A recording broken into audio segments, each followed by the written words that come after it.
Good evening, everyone. We are 4:33 on 27th of April on a beautiful spring day. We are going to first go into a special session, and then we will be going into a work session. Stuart, would you like to take it away? Thank you, Mayor. I'll first take attendance. Trustee White, Present.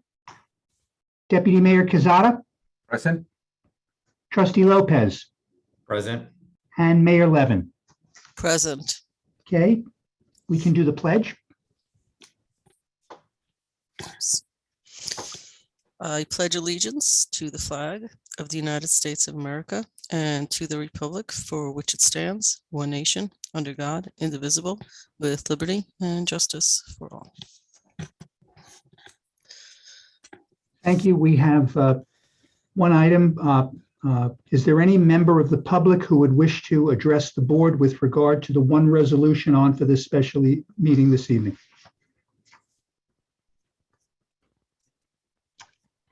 I am seeing nothing, hearing nothing. So let me go to the village board resolution. Call for public hearing, proposed local law 4-2022 titled A Local Law Adding a New Chapter 83, Bicycles with Electric Assist and Electric Scooters, and amending Chapter 255, Vehicles Unlicensed to the Village of Ossining Code. Resolved that the Board of Trustees of the Village of Ossining hereby calls for a public hearing to take place at 7:30 p.m. on May 4, 2022, to consider proposed local law 4-2022 titled A Local Law Adding a New Chapter 83, Bicycles with Electric Assist and Electric Scooters, and amending Chapter 255, Vehicles Unlicensed to the Village of Ossining Code. And be it further resolved that as a result of the continuing state of emergency contained in Executive Orders 11, 11.1, 11.2, 11.3, 11.4, and 11.5, and the associated suspensions and modifications of law, including the open meetings law, the public hearing will be conducted remotely via the Zoom platform. And be it further resolved that for those individuals who want to watch and or participate in the public hearing remotely, contact information is provided. Do I have a motion? So moved. Second. Any comments from the board? I'll make a quick comment that this was discussed last week. We're doing a special meeting because there is time of the essence issue. This is part of a much larger project to investigate the opportunity and apply for grants with our engineers. No cost to the taxpayers on this for the opportunity to look at bringing in e-bikes and all that it involves to our community. And in the process, it would require to set up lanes. It would require safety issues. And the goal here is to make the e-bikes, while they are affordable already, to make them even more affordable. There's an entire program to make these about as low cost and maybe even no interest leases, all sorts of ideas to make them affordable. Obviously, it is environmentally friendly. Obviously, there are issues with our topography, which is why we are a test site for the grant that other villages and towns in Westchester and beyond are observing, because we're on a big cliff. And can these bikes make it down and make it back up? All sorts of ideas here. It's a very large project. This is the beginning of the project. We have our fingers crossed. We are Maddie Sahaj, our assistant village manager, has been our point person. We one of 4 finalists for 1 of 5. Those are pretty good odds, because I suspect there were hundreds to start with. 1 of 5 is good odds. So we have our fingers crossed that we will be chosen and that we might bring this so that people could go to Phelps, get to jobs, get to train station, get to see their grandparents, their grandchildren, etc., etc. I myself have an e-bike, and this past Sunday, lots of people were test driving, if you will. Do you say test driving for a bike, or test biking? The e-bike.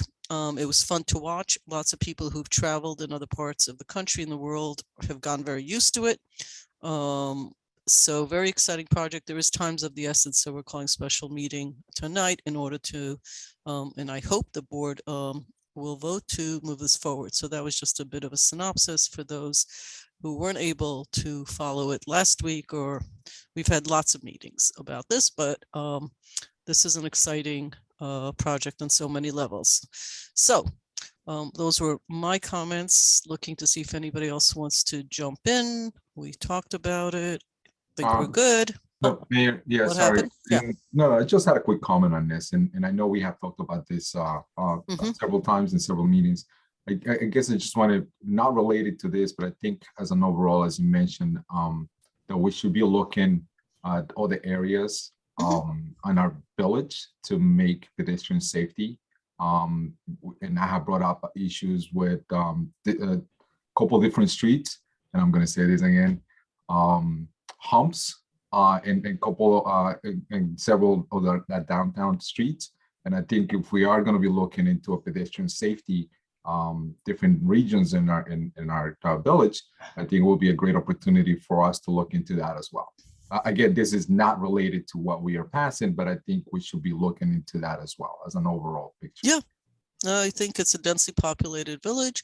That is why so many people, the folks involved in this, it's easy to go to Manhattan, Los Angeles, Miami, and do these. And there are these things available. They're trying to look further into villages and towns to make it more accessible. Safety is a big priority, and they're also visiting the entire village to make their recommendations. Thank you, Deputy Mayor. I believe we're up for a vote. All those in favor? Aye. Aye. Opposed? May I have a motion to adjourn work session, the special meeting to go into work session? So moved. So move. Second. Can we go to All a those in vote, favor? please? Aye. Aye. Aye. Okay, thank you, folks. We're back into our work session. Great. So a second welcome now to the work session. Yes, there's a bit of formality in government, but the formality also adds to consistency from meeting to meeting to meeting, from board to board. So I've gone to actually believe it's a good way to run things. So welcome again, this time to a work session for all that are here. We have a really good work session planned, some presentations from boards who are volunteer members of our community. Looking forward to that. So I think we can get started. Work session, just as a reminder to folks, follows open meeting laws, which means the public can view them, but it is not a public hearing or public meeting. It is where the village staff presents based on an agenda to the Board of Trustees. Legislative sessions, which are on the alternating Wednesdays, is where there is more availability for a public engagement, and there are times for that during the agenda. So looking forward to hear what's new in our village. And village manager, it is now, I'm sorry, just from a formality, we don't have to do this, but I do like to see if there's any immediate announcements by any board members that we need to address. We're good. Thank you. Karen, please take it away. Thank you, Mary. Good evening, everybody. First on our agenda tonight, we have a presentation by the Police Reform Advisory Committee. And with that, I would like to turn it over to the chair of this committee, Jackie Shaw. She's also joined by other members of the committee that I'm sure will introduce as she goes through her presentation. Thank you. Thank you, Karen. Good evening, everyone. Nice to see you all. Thank you for having us, and thank you for putting us first on the agenda. Really. That's really what you're thanking us for. It's nice to see everyone. So welcome to the evening. Thank you. Again, my name is Jackie Shaw, and I am the chair of the newly formed Police Reform Advisory Committee. Joining me today are a few members of the committee, Pastor Mary Pfeiffer, Jermaine Smith, Jennifer Cabrera, and Officer Patrick McGovern. Thank you all for coming. So we're discussing the CPCRB amendments, which is local law 1-2022. And I'd like to thank all of the members for coming to meetings. We have a lot of lively discussion, but in particular, I wanted to thank Trustee Lopez, who has provided us insight as part of our discussions, and also Village Council Stuart Kahan, who has been instrumental in a lot of the administrative stuff and setting up the meetings, keeping us on track, and obviously answering legal questions, because as you might imagine, many come up. So thank you to Stuart. We had our first meeting in February, and we have been meeting monthly. The committee consists of members from the community organizations, members of the CPCRB, and a representative from OPD, as I mentioned. We were tasked with the CPCRB amendment review as our first task, and we took it on, I guess, with a lot of energy, I'll say. There was a lot of, as I said, lively discussion, a lot of debate back and forth, but we were able to come up with 8 recommendations that we could mostly all agree on, I'll say. I won't say it's 100% agreement on everything, but I would say we would mostly all agree on. So we came up with 8. And our recommendations, if you group them together, increase transparency for the CPCRB, make it less intimidating to file a complaint, and create more independence for the CPCRB. We've outlined 8 recommendations that we sent to the board to review. We're going to discuss this tonight, the top 4, which I think were the more controversial ones. So I will turn it over to the rest of the committee members to sort of discuss and go through what the recommendations are. First up is recommendation 1 is Pastor Mary Pfeiffer. Good evening again. Thanks for having us. So our recommendation, one of the recommendations is that an outside investigator be used to investigate complaints and allow the CPCRB members to interview the complainants and OPD personnel. The rationale for that is that there are concerns about the police policing themselves. And we figured that this would avoid any issues or concerns of bias, instill public confidence, and be more in line with how many residents believe the CPCRB actually works. Okay, recommendation 2, Jermaine Smith. The second recommendation, we're really looking at. Can I just interject for one moment? For people following this, it's on the agenda. There is a link if you're on the website or you want to flip over to follow the recommendations. There is a link on there inside the agenda. Sorry, Jermaine, go ahead. Oh, no worries. So recommendation 2, we're looking at the language and specifically around making false statements in the section around. We just feel that section is aggressive, intimidating, and should really conform with some of the wording around false statements on some of the other village documents. We just looked at documents such as emergency transfer requests and camp medical information, just any form that we can find that had other language around making a false statement. And within those forms, it's consistent with, to the best of my knowledge, the statements I made above are true, or it says this is to certify that information provided on this form are true and correct to the best of my knowledge. So most of them consistent with that type of language. So just in an attempt to, instead of making it more intimidating and possibly having someone who's scared to submit a form, we would rather err on the side of having more reports in instead of having something that's possibly egregious going unchecked. And this is also evident, or another piece of it is on the form itself. It says that the subject officer could possibly sue a civilian if a statement is found to be false. So the fact that on the actual complaint form, it notifies someone who's filing a complaint that they can possibly be liable for a civil suit is added intimidating language on the form. So we felt that those 2 things should be removed and should be less intimidating language on the form as well as in the local law. And I'll jump into the 3rd recommendation. Since this is a civilian complaint review board, we feel at the bare minimum, I'm sorry, hold on one second, I got noise in the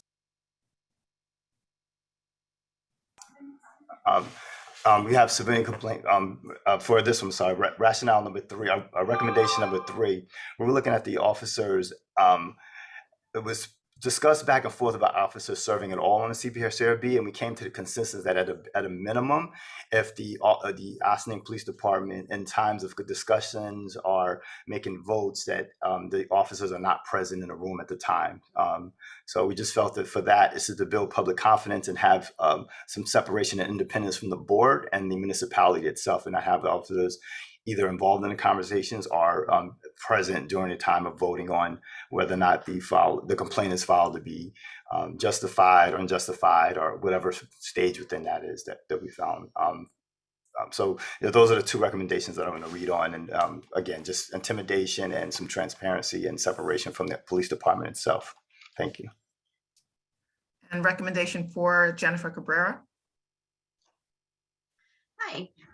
So the fourth recommendation has to do with basically the PCRB's relationship, I think, with the OPD headquarters.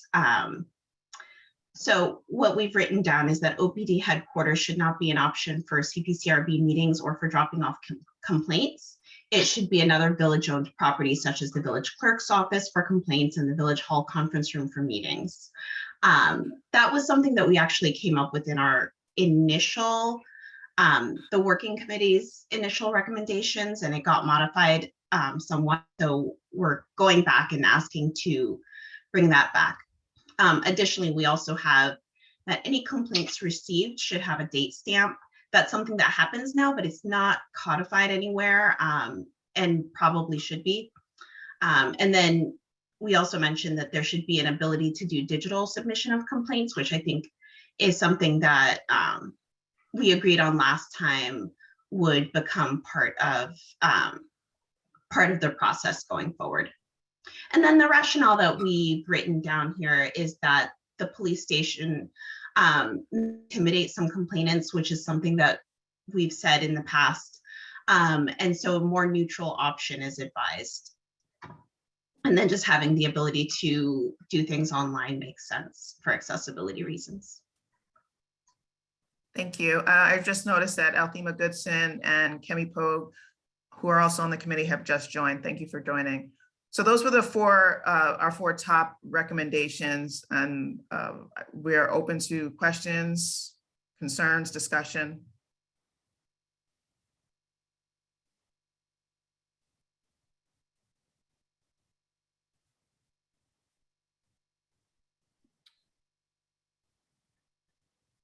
I assume that the mayor will, oh, Dana, you took yourself off mute. Yeah, I was I just. didn't gonna- want noise from the background coming in and I lost the screen. Sorry about that. I'm flipping around on too many screens to read the recommendations that were written. Thank you all. So these are like tough topics, not surprising. I appreciate the honesty that it wasn't necessary, that there was some contentions, there were questions, there was thoughtfulness. I want to be clear that this is an advisory board separate and different from the police review board, but the police review is part of the conversation because it sort of went back and forth a little bit. Dana, were you the one that had a question? Because it's a work session, right? So does that conclude your presentation, Jackie? Yep. Okay, thank you. We wanted to be respectful and wait till everybody was done. So I felt like, Dana, were you asking a question when I jumped in? No, I just wanted to clarify that these aren't all of the recommendations. These are some of them, right? Yes, there are 8 in all, and we just did 4. And these are the ones you're pretty much agreeing on. Correct. Okay. What happens to the other 4? They're on there. Did you want us to go through them? No, I just didn't know. So all We 8 are the pretty much agreed recommendation. You're on- highlighting the first 4. Is that We're correct? highlighting the first 4 because those are the ones we found to be the most contentious. We spent the most time on. So those are the ones we were highlighting. Okay. And so the public watching should understand this is all in regards to making some codified legislative changes, which this board has wanted to do for a while. So we want to get as close to right, I guess, as we can. Trustee Lopez, comments, questions? I have some, but since you are the liaison to this. Thank you, Mayor. I'd like to buck the trend and actually go last because I don't want to bias the conversation. I've been heavily involved in all of these conversations, and so I don't have any specific questions. I've asked all my questions, but I'd be happy to answer any questions that my colleagues have, other than just like straight up, what's your opinion before I give my opinion. So the floor is yours. All right, work session. So we don't, so people understand, usually the mayor goes last. When I ask people to chime in, Omar Lopez is usually the first one to go in case you didn't get that part. These are open discussions amongst the board in the work sessions. I have some questions and comments, but my usual format is that I go last. Frankly, exactly for the same reason that Omar just said, he'd like to save his words. I don't like to to sort of give my opinions first. I want to hear from the board. So we're short one person tonight. He is at a conference and unavailable. So Manny Casada or Dana White, any comments, questions, thoughts? Which way are you leaning? What do you guys want to do? Thank you, Mayor. Thank you, Omar, for going last in a way. I'm sure you guys had a lot of these conversations, and I remember somewhat like going back. I'm going to pick recommendation number one. Sure, my recollection when we first started this a year ago, that was sort of in a way a delineation of somebody else should be looking into these kind of complaints. So in some of the questions that we had, I remember it was a cost. So this comes to a cost. It's like, how much is it going to be? What is that going to look like?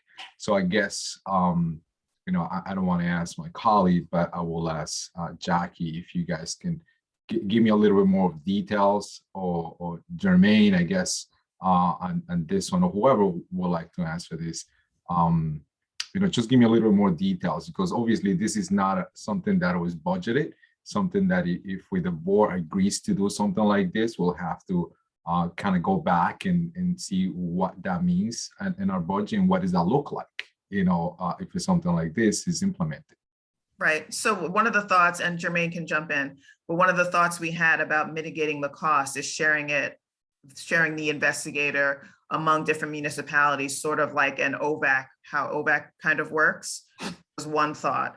Another thought was the Westchester County Police Accountability Board is something that is forming, and we'll have to see what they actually do and what that consists of, but an investigator type of position might be part of that as well. And if the Village of Austin were to join that, maybe they could get in on that, and that would also mitigate the cost if there's an investigator for that group that serves Westchester and the village was part of that organization. Okay, that's helpful. And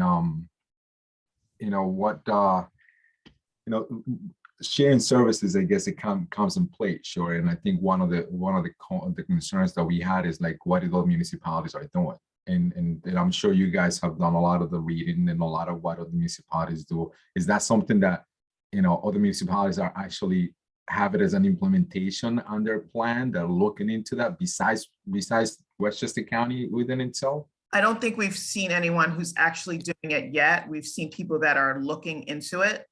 I think we cross anyone that's doing it right now, at least not around here.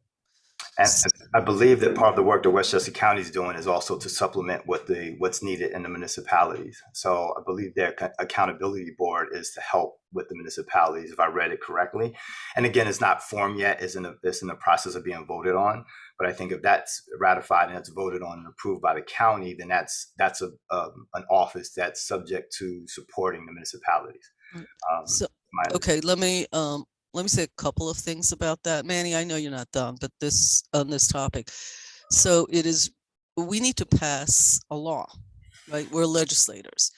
So when you pass a law, it has to go into effect and it has to be available. So the minute after we pass a law, if we need an investigator and none exists, or we have to fly them in from somewhere because we don't have one within an area, the law is difficult because the county can promise lots of things.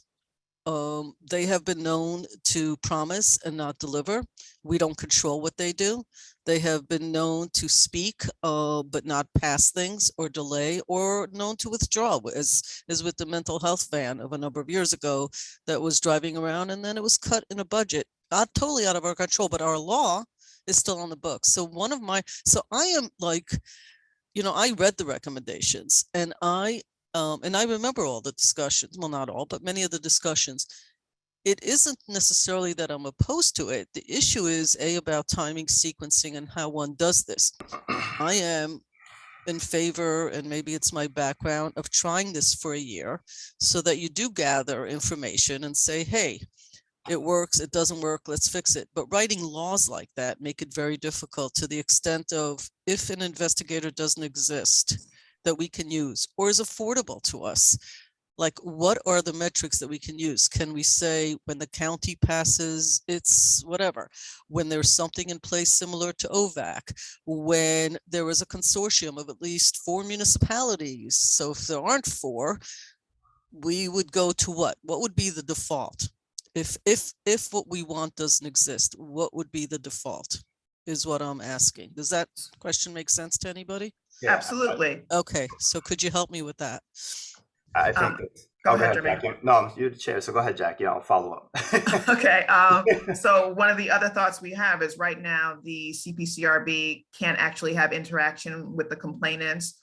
So in lieu of having an investigator, we thought it would make sense for them to actually be able to ask their own questions to the complainant and have that interaction, as opposed to someone else doing all of the questioning and getting all of the answers, and then those questions and answers being reported to them. So giving them access so they can independently talk to people would also be an option. That would be your default. Jermaine, did Meaning, you have another? if the first instance doesn't exist, then a second instance has to exist. Otherwise, there's a void. And we, and not necessarily this board, but boards in the past in different matters have been caught with this board, like a board of ethics had 1 person. That's not actually a board. So an ethics issue came up. So now what? Who takes care of it? Because of the way things are written, right? I mean, you could see the problem with that. Mr. McGovern, can I hear from you? What is your opinion about this? I'm just curious. On an outside investigator, I'm a member of the CPCRB. I don't do any of the investigating. That's considered Lieutenant Zimmerman. He does the investigating. I'm not privy to anything that he does. He would be the authority on that. Okay. So may I ask another question, Mayor? Thank you. So, and kind of piggybacking what Jackie said, and just an overall, sure. So if not, obviously this question is not the first time, sure. It's like the concern is OPD doing the investigation to with another officer, sure. So what will be the qualifications for somebody else to do this kind of investigation?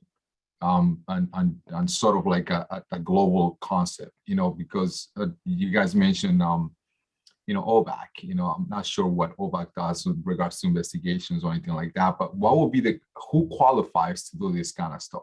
If not another police officer or another police department, who does this kind of investigations? We're getting into a situation. Okay, so you're talking about qualifications and things. We're getting into these are questions that come up to try to really push away from the fact that we need someone outside of police department investigation incidents with the police.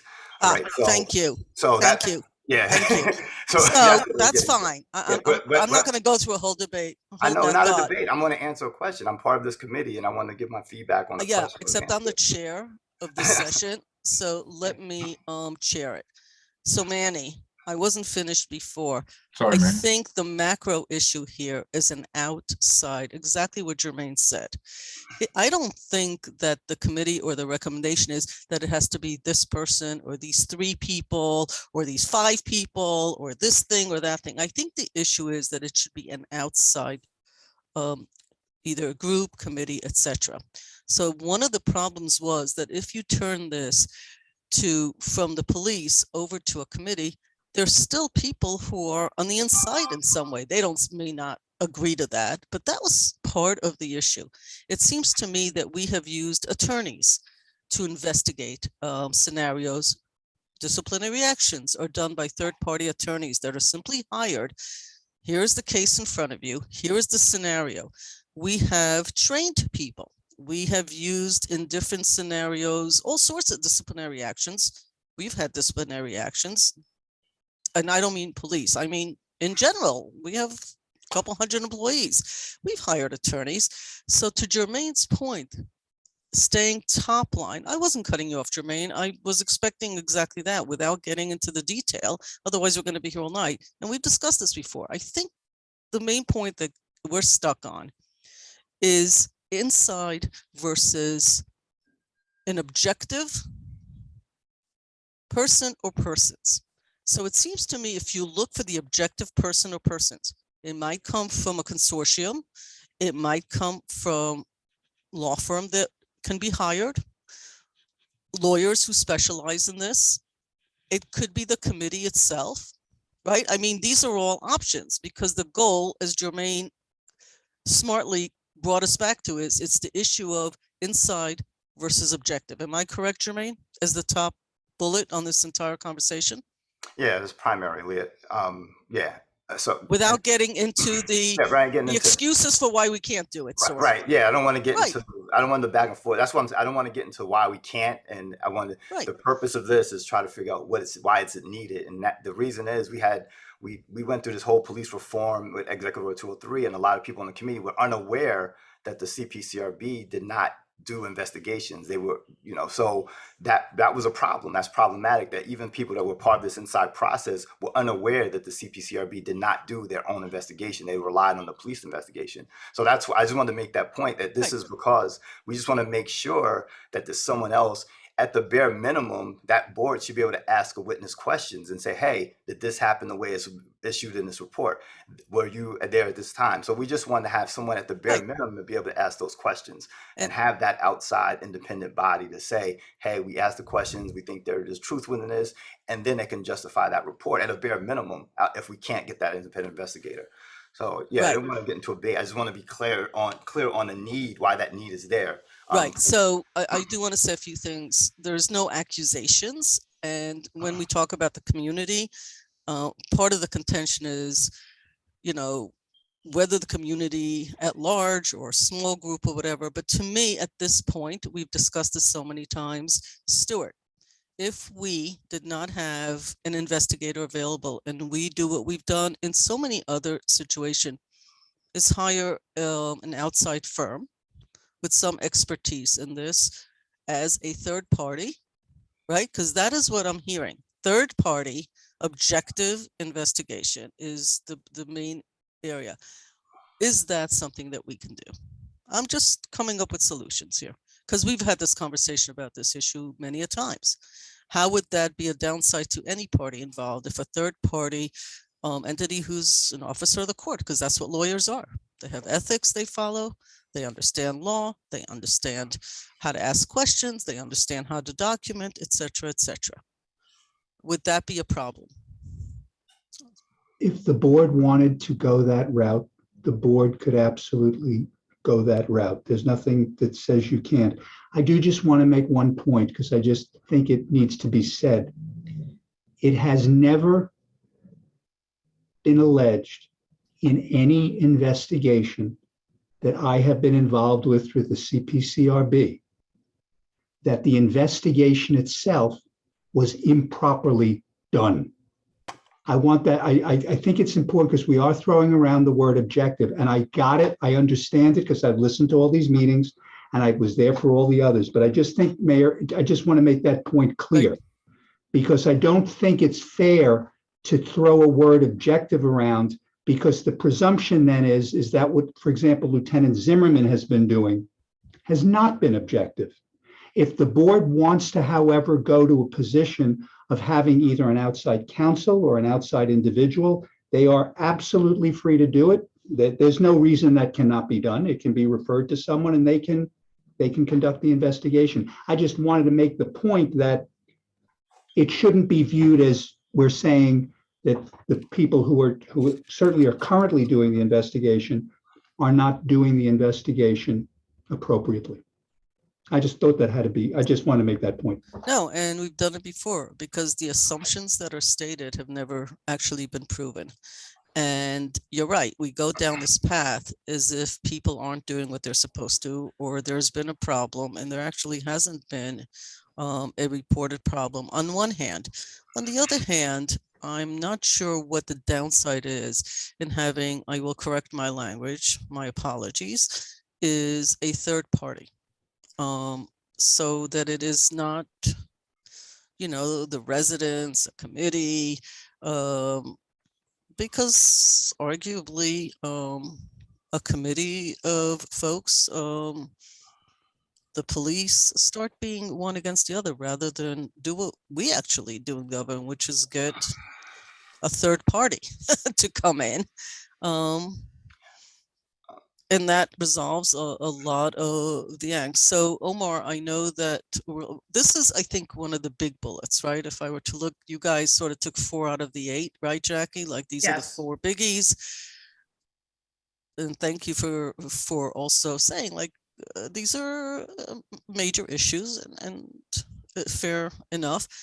And then out of these 4, this is probably a biggie out of the 4. I think they're all biggies, but this one is. Sir, I don't know if Manny was done, but Omar, do you want to comment on this? Because this is a new idea. I have not brought this up to the board. The board is hearing my opinion on this on the first time because I did read the recommendations. I thought about them and thought about how we do other things. I am loath to count on either the county, the state, and other municipalities who haven't yet done this themselves. They say they'll do things. Once it gets going and there is a consortium, once there are investigators out there, sure, then it becomes even easier, right? Because there will be established buy-in and established entities. The hard part is now. So Trustee Lopez, if I could get your insight on this, or did you want to wait literally to the end? Can I jump in? I've actually had my Sure. hand up for a little while. I didn't see it. Are you raising your virtual hand? Yes. Oh, sorry, wasn't looking in that direction. Please. So I do want to mention a couple of things. So one of the things is that the objectivity that we're looking for is partly a perception issue. People don't trust when they hear that the CPCRB doesn't, that OPD is doing the investigation. They don't trust that. And that is something that has come up where a complainant has said, I do not trust this person doing the investigation.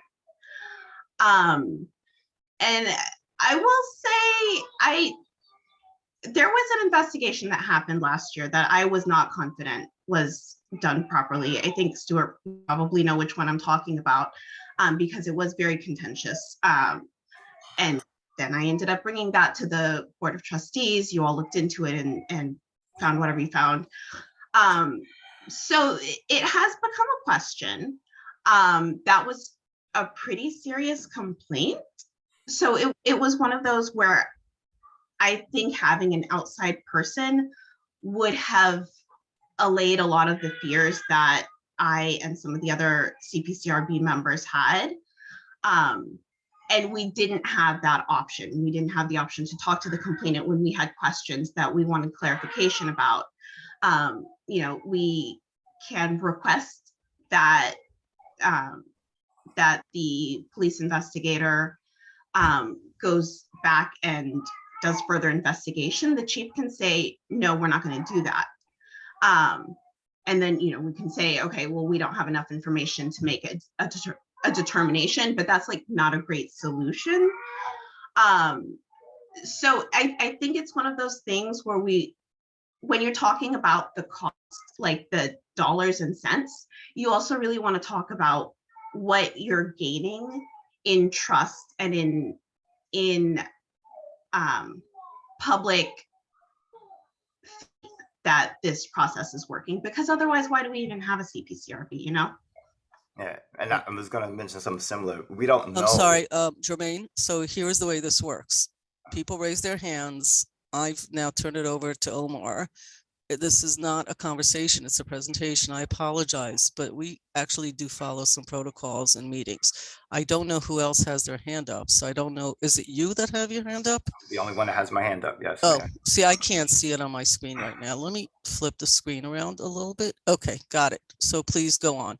It's not an interruption. I didn't realize that was you. I thought somebody else actually had their hand up, so I wanted to follow the sequence. Please go ahead. And just mentioning with Stuart and following up on what Jennifer was mentioning, it's just that perception issue. And I think partly is because the police, we can't tell if our investigation was done properly or objectively, because none of way on the CPCRB can ask a question of the witnesses. So if that was a bare minimum of it, at least they can ask a question and say, is this true? Is this statement true? So it's just that perception of it, I think. So just that piece. Mhm. And then for the financial piece of it, I would be just curious to see what that cost was before we say that's a deterrent to it. I'm not sure exactly what that cost is, because I don't know where the money came from like the consultants for like Executive Order 203, for example. If that was money was set aside, grant. So we No. That cost the village its own money that it never budgeted for. Right. It was something we actually were not happy about. The state passed a mandate and didn't fund it, and continues to do that. So that cost our taxpayers, our residents, our businesses. Did anybody on the board object to it? Not really. We thought the state should have funded their mandate, but that happens quite a bit. I'm seeing a hand. I apologize. I have to follow this. Here we go. Okay, Kemi? I think that's your hand up, Kemi, and you're on mute. Yes, can you hear me? Yep, loud and clear. Okay, I just want to make this clear. We're not here to go against the police department. We're here to work with the police department. So I just wanted to put that on the table. We're here to work with them. Thank you. And I will say in answer to Ms. Cabrera, it was brought to our attention, we disagreed. We're allowed to disagree with people's complaints. We are allowed to disagree with what's brought in front of us and say, we have research, we disagree with your conclusion.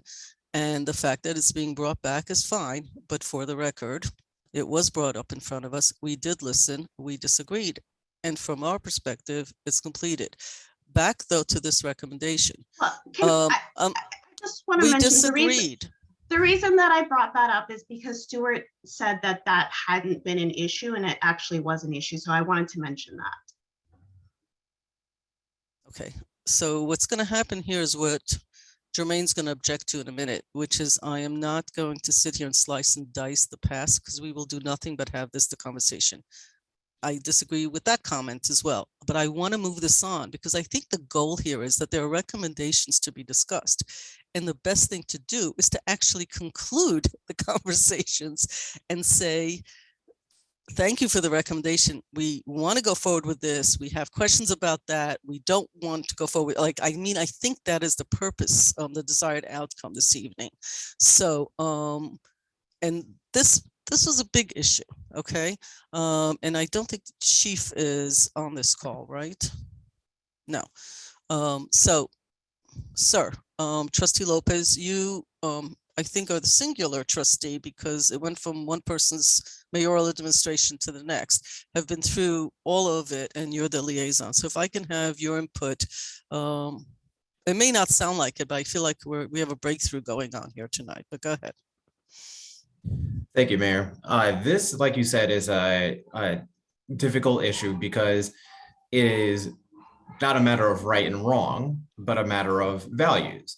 What do you value? So on the one hand, you have folks that really value the perception of impropriety. And that's something that when you've looked at issues of, let's say, conflicts of interest, where, let's say, when a trustee might recuse themselves, it's when there's an actual conflict or even the perception of conflict. That is something that can be quite material. And so it is worth elevating and recognizing the value that perception can have, particularly because we're in a situation now where a lot of this has to do with trying to mend the relationship between the police and the community, not specifically here in Ossining or exclusively here in Ossining, but because of a larger context that's happening in the country.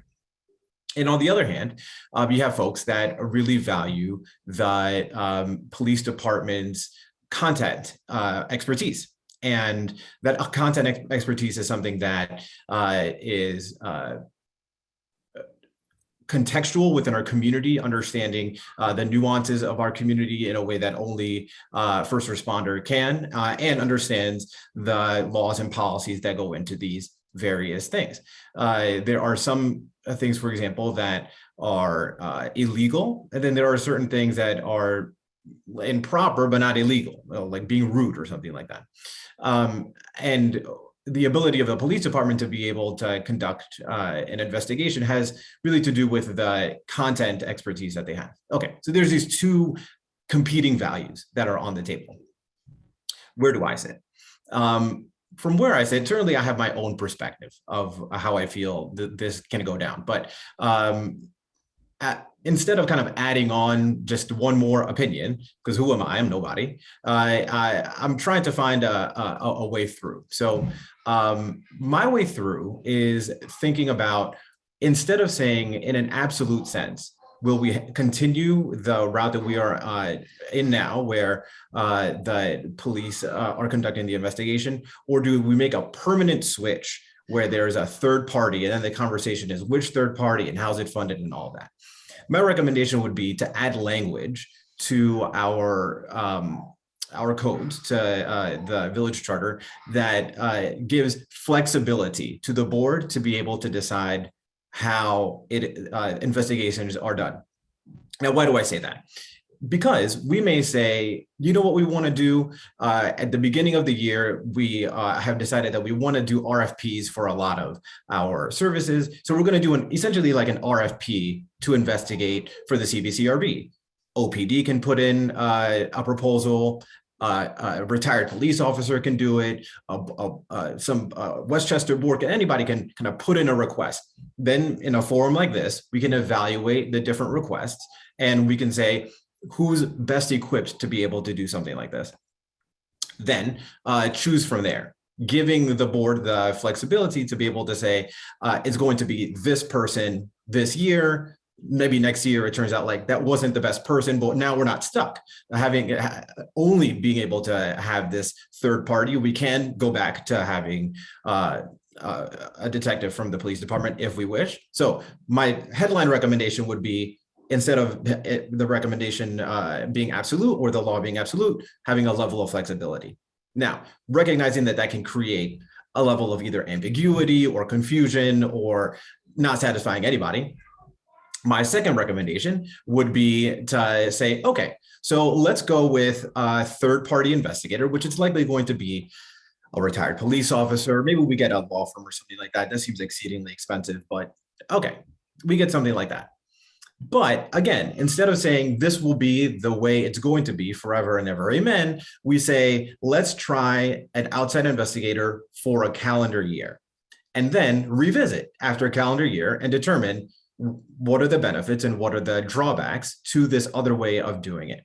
One of the challenges, of course, is that for folks that value perception, there isn't a tangible way of measuring perception, right? And so is the perception better with an outside investigator? I don't know, like we don't conduct polls here, right? So it's a matter of feel. Pretty much the way you're walking into the conversation is the way you're going to walk out. And it's going to be true a year later as well. But in good faith, I would say, let's try it out and see what happens. Maybe it's way better. Maybe it's way worse. But at least, again, giving us the flexibility to be able to make a change without then having to go back and like change the charter like we're doing now. The very last thing that I would say is that I would separate the issues of having an outside investigator versus the CPCRB being able to speak to complainants or things like that. They're unrelated issues. They know they're related, obviously, but they each have their own arguments, and I don't want to mix them up too much. I want to just have to make a clean decision. So that would be my recommendation. Primary recommendation would be kind of an RFP style. Let's keep it open. And then secondary recommendation would be go with a third party, but have it be time limited, and then evaluate whether it's the right move or not. Okay. Very progressive thinking. It's actually in line with what we do. We generally do the RFPs, though I don't think a year, might go for 2 years, so that you have, we don't get that many complaints. I mean, this is not a city. We get hundreds of complaints. You get a handful. Maybe you'll get double that. You'll get 2 handfuls. Maybe because our population is going, you'll get 3 handfuls. You could do, because we do budgets, I think is why you're doing this once a year, and we can approve the way we do other things. And on the 1st of January, we approve whatever. We could do this sooner. A third party to do the investigations. And try it out. And after 1 year or 2 year, and the board can decide, I would actually go for 2, simply because it gives you more of a runway to not make your decision based on 2 cases, for example. The metrics are tough, and who makes the decision that this was good or wasn't good? We chose Joe Schmo. 5 people like Joe, 3 people don't like Joe. Joe is married to a cop, therefore Joe is not. I mean, this will go on forever, right? We have that problem. And that is why we actually sometimes hire attorneys to do that, because they come packaged with ethics and all sorts of, and understanding of the law and all sorts of stuff. But we could decide on that. So I like the idea of trying it out. It wouldn't be the first time that you try something new. Measure it for a ramp up amount to accomplish what I think everybody here wants accomplished without commentary and judgment, in a format that we already have in existence, and in something that can come back to the board who can sit and sort of say to himself, this makes sense. Did it do what we wanted it to do? And because we have a committee in place that say, no, it didn't do what we wanted, or no, but at least it allows us to then be on the right highway, and maybe even in the right lane. But even if we're on the right highway but in the wrong lane, we just move to a different lane. It is easier than having this sort of conversation and doing something new, and maybe other municipalities will follow suit and build some traction, so we're not alone in this, and we can learn from each other. How does that feel to the board? I think I missed your second commentary, which is the separation piece. What was that exactly? How does that play itself out? I was commenting to Jermaine was making the comment about that, and I was just naming that. Let's have them be separate conversations. Let's make one decision and then go to that topic and then make a decision there. Got it. As opposed to packaging them together. So there is 4 of us. There is a possibility. Stuart, I don't know if from this conversation you understand where we're going. I don't know if Dana and Manny are, it sounds like Omar and I are saying, let us change the current process. It will be a major change and accomplish much of what I think is being said here. I believe. Jackie, you're really the newest. No, I guess are you the newest person in some ways to this? Jermaine was not on the committee before, but no, you were also on the committee. You're the chair. So what are your thoughts hearing that idea? Based on all the conversations that you all have been having. I like the idea of trying it out. Okay. I do. I don't know what the rest of the committee thinks, but I like the idea of trying it out. Well, we don't have to do everything tonight either. It's a presentation. You could take back the idea, kick the tires or whatever, but we've been in this conversation quite a while, and it seems, and obviously Trustee Lopez, where is Dana? Hey, Dana, something's happening to my screen tonight. It's a little wacky. Dana, you don't have to have thoughts. You too have been involved in this for a long time. What are your thoughts? I don't have to have thoughts. That's true. I rarely have thoughts. No, you always have thoughts. I'm just saying, I'm just going around the gallery. I don't see the hands up. So just want to make sure I cover everybody on the board. Let's try. I don't know how much money it would be. I don't know how many complaints you would get every year. It's not a lot from what I know. No, it's not. So, let's try it. Yeah, I don't.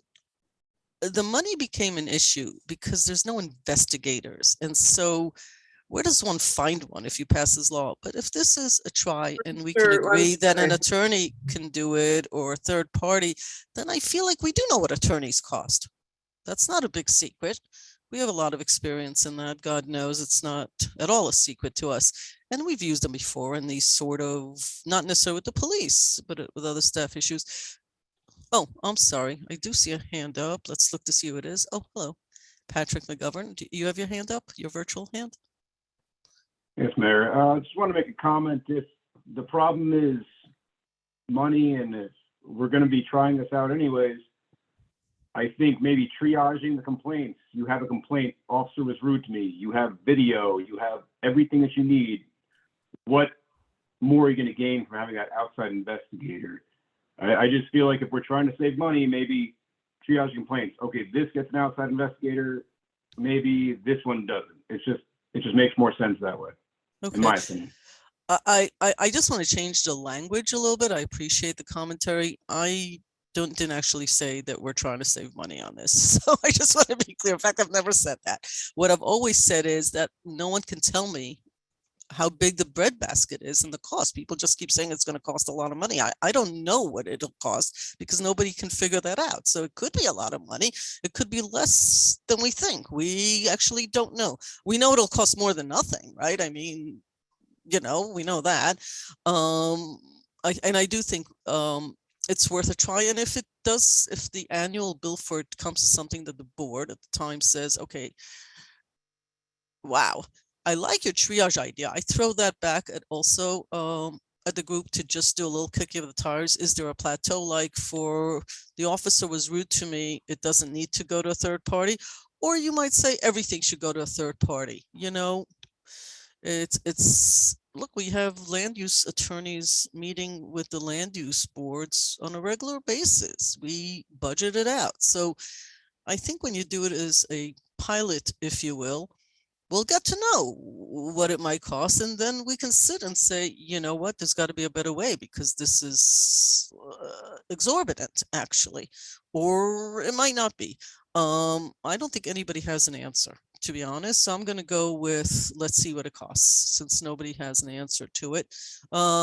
Manny, we want to get to the other stuff, so there's a long agenda. Manny, any new comments, ideas, thoughts? You know, I wish I would have had the chance to actually put 2 cents on this whole conversation, but it seems like a decision has been made, and you know, I don't think a decision. There's four it people seems that there. way, Mayor. So anyway, so I want to ask Omar, I guess, one of the questions, because he kind of alluded a little bit, it touched one of the topics. So hearing is, and please, and I'm with the mayor here, it's not about saving money. Sure, it was never been that way. It's just part of the budget. What is that going to look like? And like the mayor stated, we don't know that.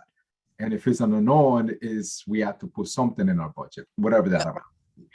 That being said, so, you know, I guess one of the, and with this, if Omar can answer it, that'll be great. And I'll be done at least with topic number 1. There's at least 3 other ones that would like to touch on it, if that will be okay with you, Mayor, as well. So anyway, so Omar, I guess one of the biggest, or Jackie, one of the biggest concerns that the CPRB had is like not be able to ask questions when a complaint comes. So what happens if, and I'm just going to give a silly example, sure, we have the liaison for the landlord-tenant committed. And the landlord-tenant committed, one member usually does their own investigation. Sure, they call the tenant, they call the landlord, they put something together, they come in, they put some sort of a conclusion, and they, as a committee, they kind of, you know, they do their investigations, final investigations, and then the conclusions, and they go back to the tenant, the landlord, whatever the case may be. In this case, would it be hard or be impossible, and I don't know if this conversation ever happened, that one member and a member of the police department does a combined investigation of that complaint, and now they bring that in front of the board? Is that something that was ever part of the conversation on any level at some point? But I think, Omar, you mentioned something, and I probably probably didn't quite understood. Maybe I misunderstood. You said that maybe having one of the members of the CPRB was not a good idea to be part of the investigation. Forgive me if I misunderstood that. Right. No, I just said that the topic should be discussed separately. Gotcha. Right. So your question, if I understand it, Manny, is what are my thoughts about having CPCRB members be part of the investigation? Correct. If again, with a member of the police department, it'll be two members, one member from the police department and one member for the committee itself doing the investigation. Right. So there are two, what do I start with?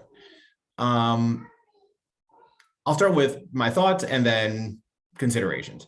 My thoughts are, on its face, sure, why not? Why, you know, if you have the opportunity for a CPCRB member to talk to a complainant, what's the harm?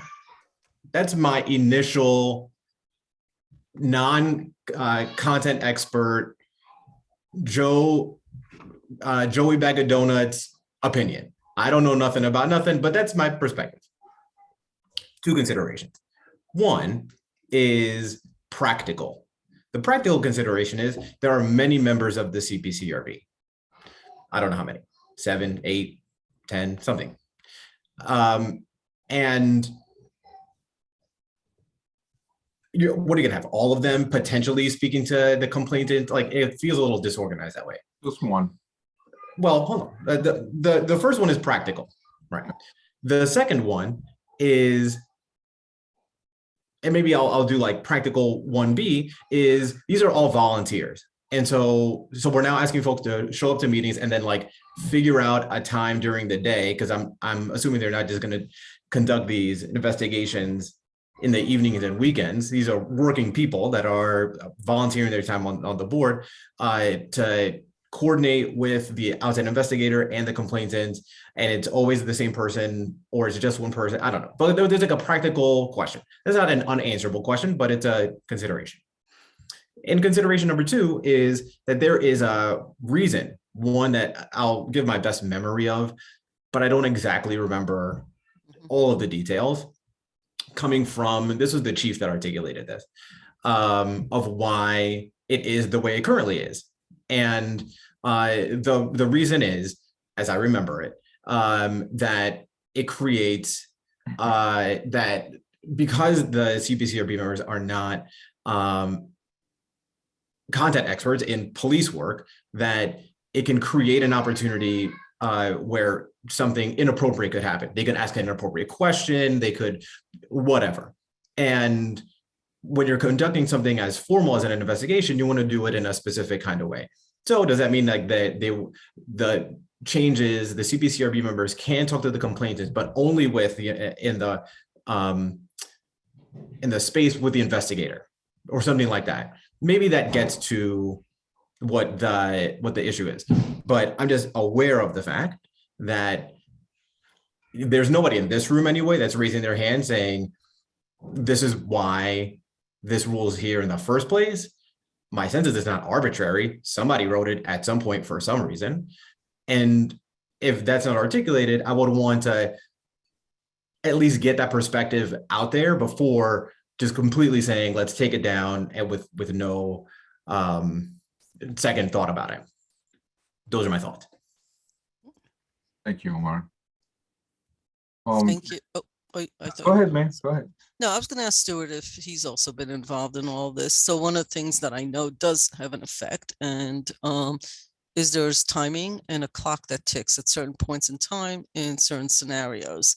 So time is an issue in all of these things. Stuart, to have a third part, I think you answered when asked about the attorney, but a third party investigation of a handful of cases, and again, it can triple. It'll go to 3 handfuls a year.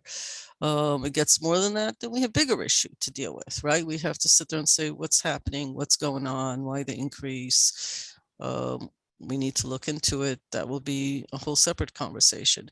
Do you see any issue with a third party, with or without members of the committee or the police being there? Because one would assume an investigator would investigate. Part of the investigation is to meet with certain people that they need to meet with, whoever those people might be.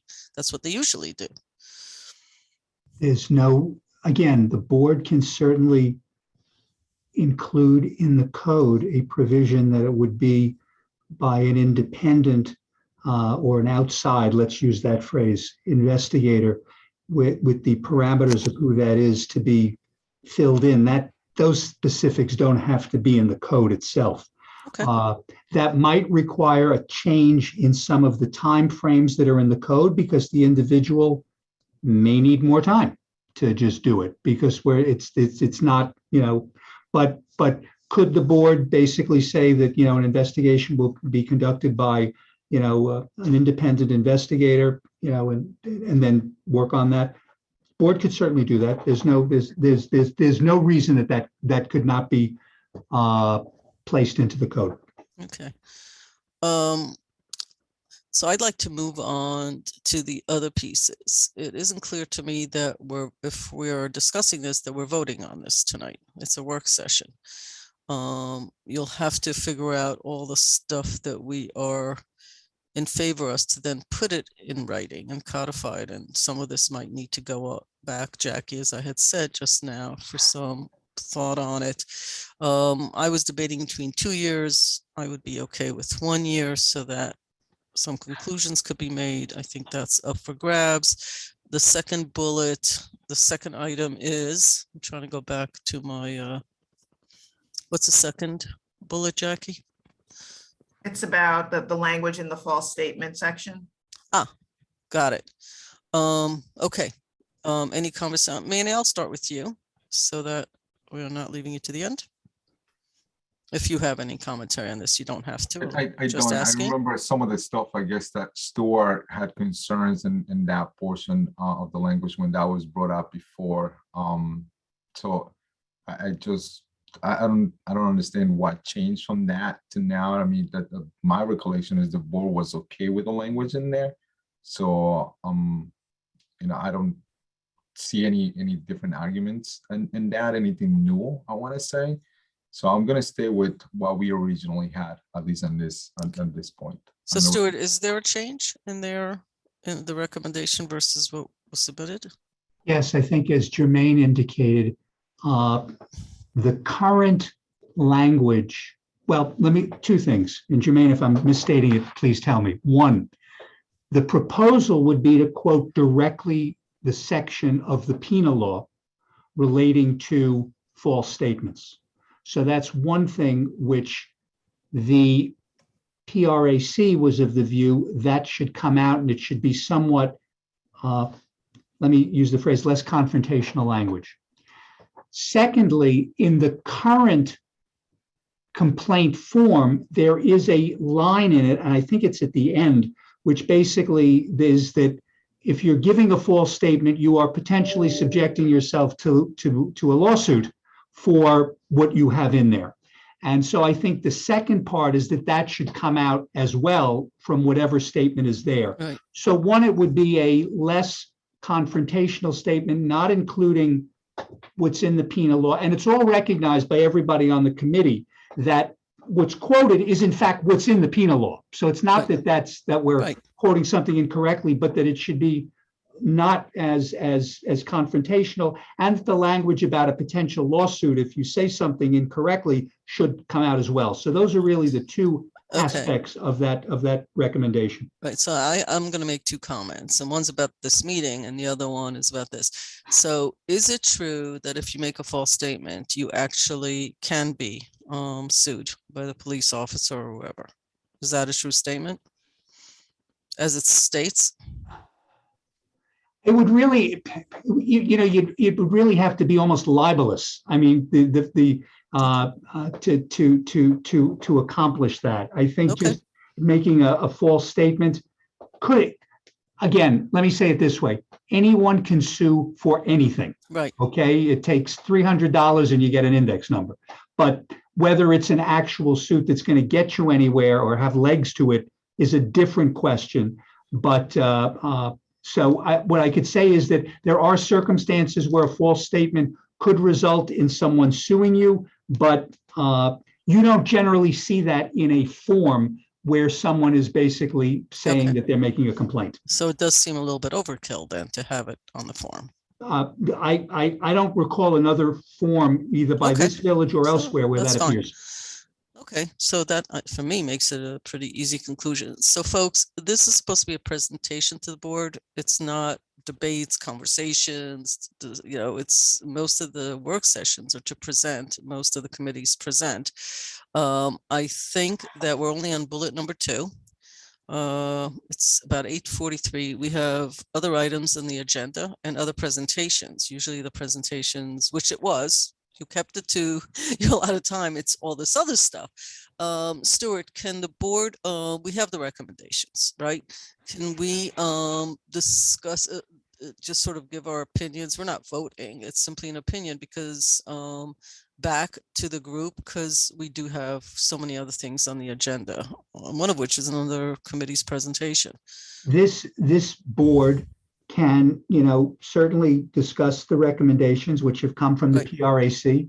And if it's a sense of the Board of Trustees that they would like to see some of these recommendations implemented, then I can start to redraft the proposed local law.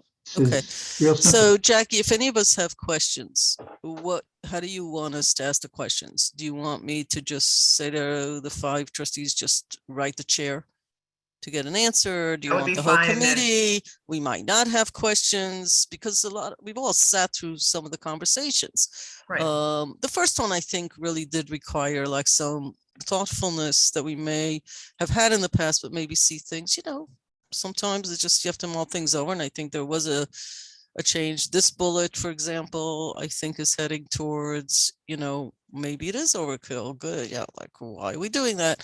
Etc. So does that work? We look at the Absolutely. recommendation.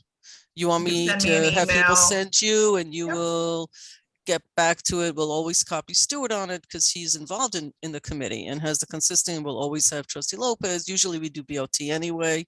Okay. And we'll put a time frame around it if we have any questions. I mean, I read some of the commentaries. I'm looking more for solutions to go forward rather than rehashing, to be honest. Okay. So I really appreciate the presentation, the thoughtfulness, the conversations, always tough subjects, always trying to make some changes. So I appreciate the time. Any last minute ideas, Chair, that you need to leave us with? No, I think we kind of hashed it out. We have our recommendations. We're happy to answer any of your questions and take it back to our committee to talk through some more solutions based on your feedback. Right. So we're happy to Right. go where we can. Fabulous. Well, thank you all. I know I didn't get to everybody's. Oh, there is one more hand raised. Who is that? Jennifer? Hi, I just wanted to mention, there's one resource that might be helpful, especially like looking into different models of investigations. The National Association for, I'm looking at their website on my Sure. screen here. The National Association for Civilian Oversight of Law Enforcement. So it's NACOL.org. So you could just email it to me? Yeah. Great. Fabulous. Send me the absolutely. link. We'll look into it. Always appreciate it. Mhm. And on a personal note, I mean, we all know each other. Keep posting about those kids.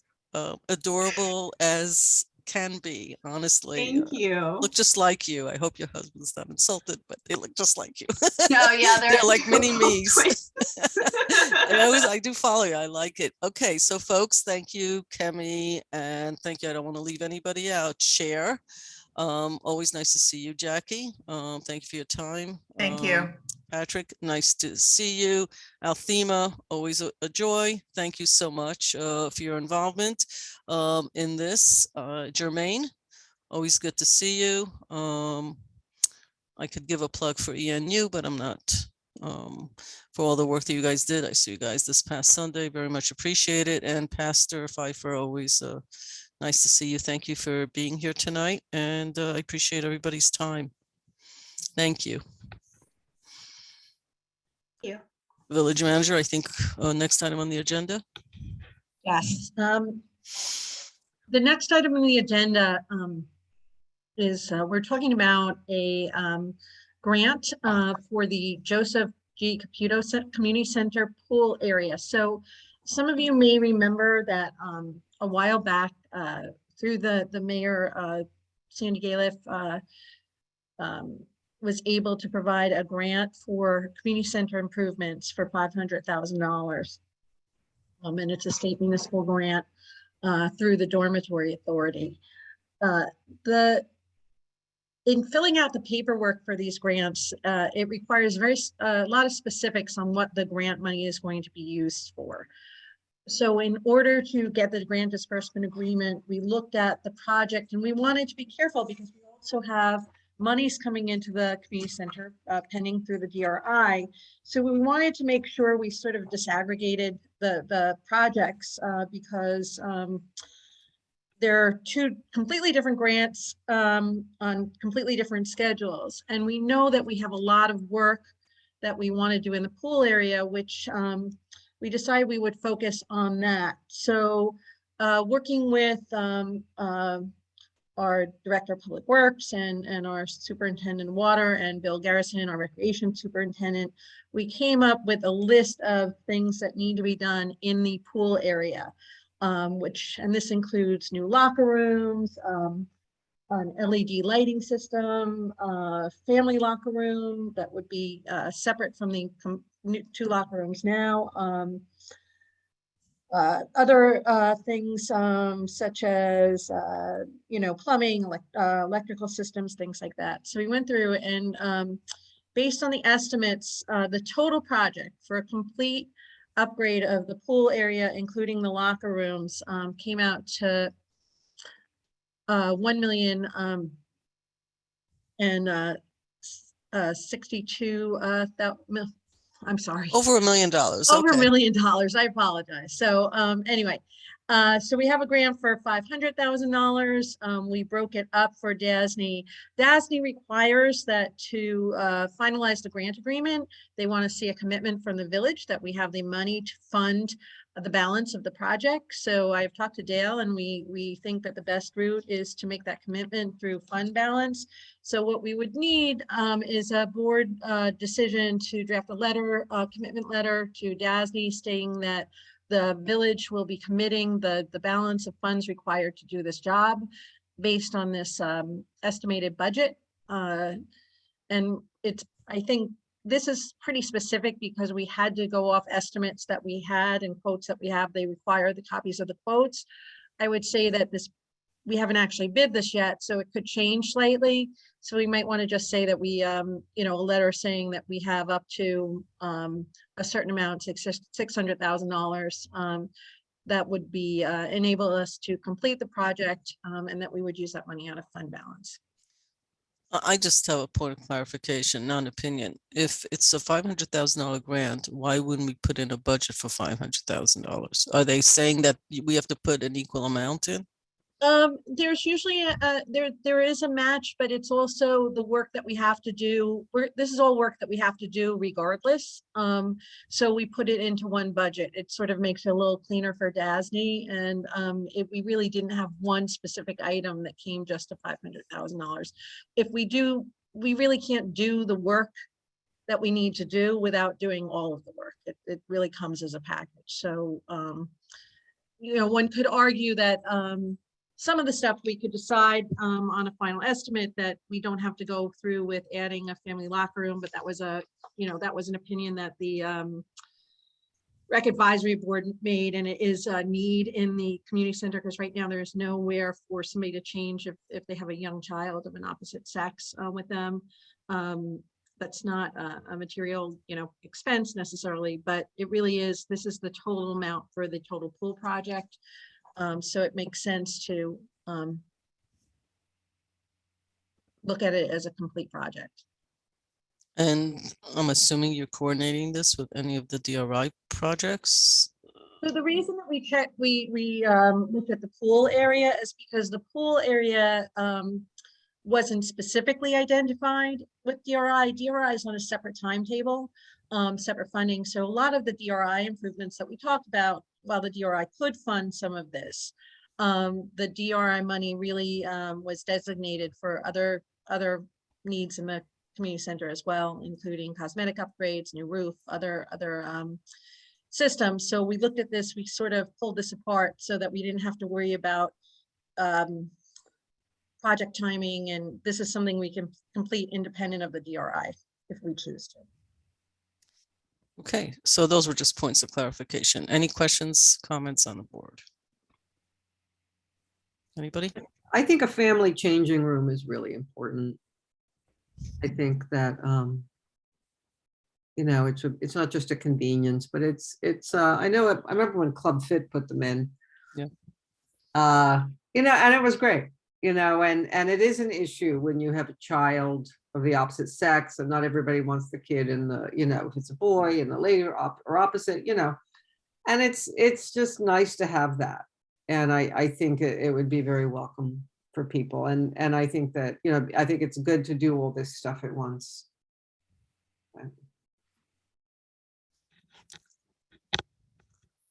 Anybody else? I do. So refresh my memory. So in Karen or Bill, so part of this grant, it will go to do the pool relighting portion of that stucco and all the work in there. Is that what you guys? So the pool resurfacing is part of the total project. DASD separates out what they call capital improvements versus maintenance. So they asked us to break out by line item in the backup materials that you receive. We would probably be paying for the pool resurfacing. I don't know that DASNY would cover that. They tend to think of that more as maintenance costs. But what we did is we put everything within the pool area. The specific line items that we identified for grant funding would be the largest line item, which would be the LED lighting system, which is the lion's share of the $500,000. That's estimated at $250,000. $100,000 for the restroom. I'm sorry, the family locker room restroom. And then we broke out some other elements of the capital improvements to be covered by the $500,000. So the resurfacing of the pool, whatever that happens, whenever this happens, are you guys thinking of doing that in the same time of Yes. this renovation?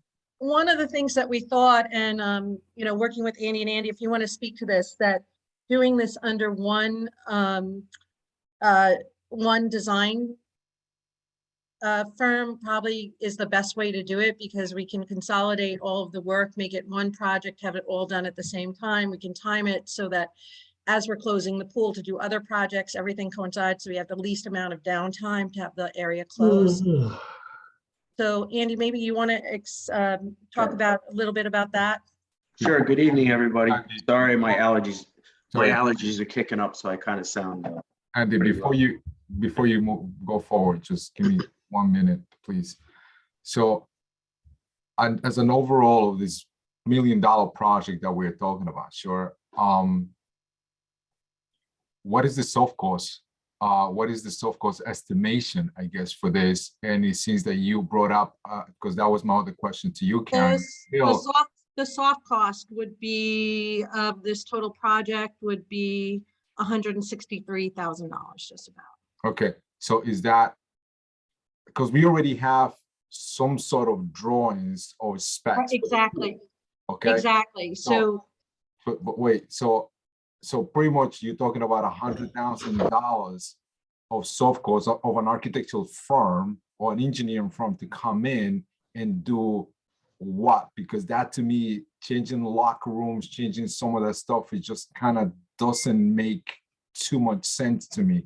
So, and I'm assuming the $100,000 is part of the $1 million project, correct? Right. So that's included in the total estimate. Plus, and then we also included a contingency. But the design also includes the lighting design, which is the probably the biggest expense, as I mentioned before. And also all of these designs and everything have to be approved by the Department of Health. So Andy, why don't you talk about what we're going to do? Because there is sort of a strategy we have here to ultimately consolidate the project and save on design economies of scale here. Okay, so just starting from the roof down, the roof itself, the panels up on top need to be resealed. So Bill got an estimate of, I think, under $100,000 for resealing all the panels on the outside because they have to be protected. And it's above the recommended time that we should have done it already. So that's in the price itself. Resurfacing the pool, repairing any rebar, replacing any tile. I know Paul worked with the contractor who gave us an estimate. Bill, what was the final cost of the pool? Beat the Rangers? We got about $70,000. Okay. Yep. Then we looked at what's imperative here is the locker rooms are in bad shape. Not only do we need lockers, we need new fixtures, we need new lighting in there. Bill wants to redo the flooring and the showers. Now that's all based on the capacity of the pool. Besides, so that has to be health department approved too, whoever is the firm that does this. The lighting in the pool area and the spray deck, the lighting is in really bad shape because of the amount of chlorine that's attacking everything previously years ago. And the lighting, as you mentioned, would be done the same time as when the pool gets redone. So when you take the pool out of commission, you make sure that whoever bids this job can do all this work concurrently. The other thing Bill priced out was the spray features. So the infrastructure on the spray deck was replaced a couple of years ago. The infrastructure leading to it is good, but he wanted to change to a different configuration. And that was to change it up. So I think that was like 50 or 60,000. So besides in that soft cost too is construction management to work with us. So it's not just bid specs and helping us go out to bid and health department approval, but it's also construction management. We haven't gotten any prices yet, but you know, Karen asked what we should use as a number, and that was kind of what we used as the industry standard. Anything else, Manny? Yeah, just what concern for me, sure, because now we divided the community center in 3 different phases. You know, we've been talking about the resurfacing of the pool for over 2 years now, and it still hasn't happened, sure. Now we've been talking about locker rooms for a while. I thought the presentation that we had about a month ago, and we hired a consultant to do all this stuff that we had already, had sort of that component already. So to me, Karen, just please. So to me, it's like we have the DRI one here, we have the pool here, and then we have the recommendations that this consultant had in here. So it's 3 different pieces. So we are trying to patch one volume, but I guess whatever happens with that one at some point, it needs to be coordinated with everything else. And just the sequence of events, that's the one that I'm having a concern with. So that to me is just kind of almost everything has to be 1, 2, and 3 almost at the same time. And I just don't see that happening right now.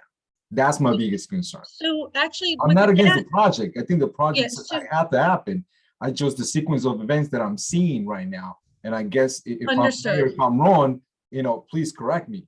But that's my biggest concern right now. So the reason that we disaggregated this project specifically is because of the sequence of events. The DASNY funding, we can start almost immediately. We just have to make sure we don't finish it before they sign the grant disbursement agreement, but we work with that. So that is teed up and ready to go. The pool area, we know because of the work that we have done. Yes, we were going to do all these projects, but if we do them all at once, our time down on the pool is just less and we can coordinate it that way. And I forgot, sorry, Karen, I forgot also the kitchen from the town as well. That's So another understood. So this is the mixed blessing about getting grant dollars is you have to spend them and you have to sort of work them all together. The timing of the 3 grants, and I have to double check with the CDBG timing, Paul, maybe you know, or I'm sorry, Bill. The DRI funding, we're not going to be able to start. We probably won't even know how much we're getting for the pool, for the rec center till I would say probably September earliest, maybe, you know, like we're gonna have everything ready in a proposal, we'll know what we're asking for. That'll be approved by the LPC and recommended in July. But I don't know that, from my understanding, it's not that the state turns around and issues you the paperwork by the end of July. So that's going to take a couple of months to finalize the disbursement of the DRI money. By the time, then you're going to have to start planning that. So we could actually have some of this work in the pool area probably done before we're even finished with the designs for the DRI component of it in the rest of the community center. So I think that actually works to our advantage, and that's why we specifically wanted to use the DASNY money for the pool area, because we were thinking of that, how we align everything. The kitchen is a good question. Bill, what's the timing of the kitchen work? Because I know that when we were designing it, we did take that into consideration, and Nexus looked at that as well. I know that the equipment has been purchased, but I think there's the supply issue of getting that. So I don't know what the time frame is right now with that. So if the equipment's been ordered, then that's going to go in sooner. So I would think the kitchen and the pool area will be done before we have the final designs on the that would be used against the DRI monies. I want to say one thing about the kitchen. I was involved a little bit. So the town received a grant for $270,000. They had to match it with 135. The simple way to use the money before the deadline was the town cut a purchase order for the equipment, which was exceeded that number. So they'll be reimbursed. Just as we did with our grant for the $250,000 for the chiller that we're working outside right now, our timing was extended a little bit, but we are working on that. And we're matching that with 125. So we have so many grants that we're concurrently working on and finishing up. But the timing of the kitchen, not until all the equipment comes in. Stuart, you need to mute. And I wanted to say one other thing is that the kitchen itself was going to be, the town decided to use annual bidders. So our annual bid contract that the town and village shares to actually install the equipment. So obviously it'll go through the building permit process because it is a village building and they'll file the permits, but they're going to use annual bidders. So once the equipment comes in, they can get started right away and just make sure they coordinate with the seniors as far as the cooking. Annie, any other questions? I think everybody understands your concern. It's like That's- juggling that's- balls Mayor, here. That's my concern. I mean, I Yeah, don't have. any it's questions. juggling a lot of balls and making sure that we're efficient with the money and not And look, paying we- twice for the same thing, I think is what Correct. you're saying. And to me, my concern is, are we actually gonna be doing this? I know. Later on today, we're gonna be talking about an elevator that I went back to a couple meetings back. It has come back 9 months later, and we still don't have sort of an idea, but I'll touch on that when that. Later, comes up. you'll save that. But, Yeah, you know, but I know what my you're saying. concern- my Good concern is time. news. The good news is when you have the grant money, you have no choice but to finish the project.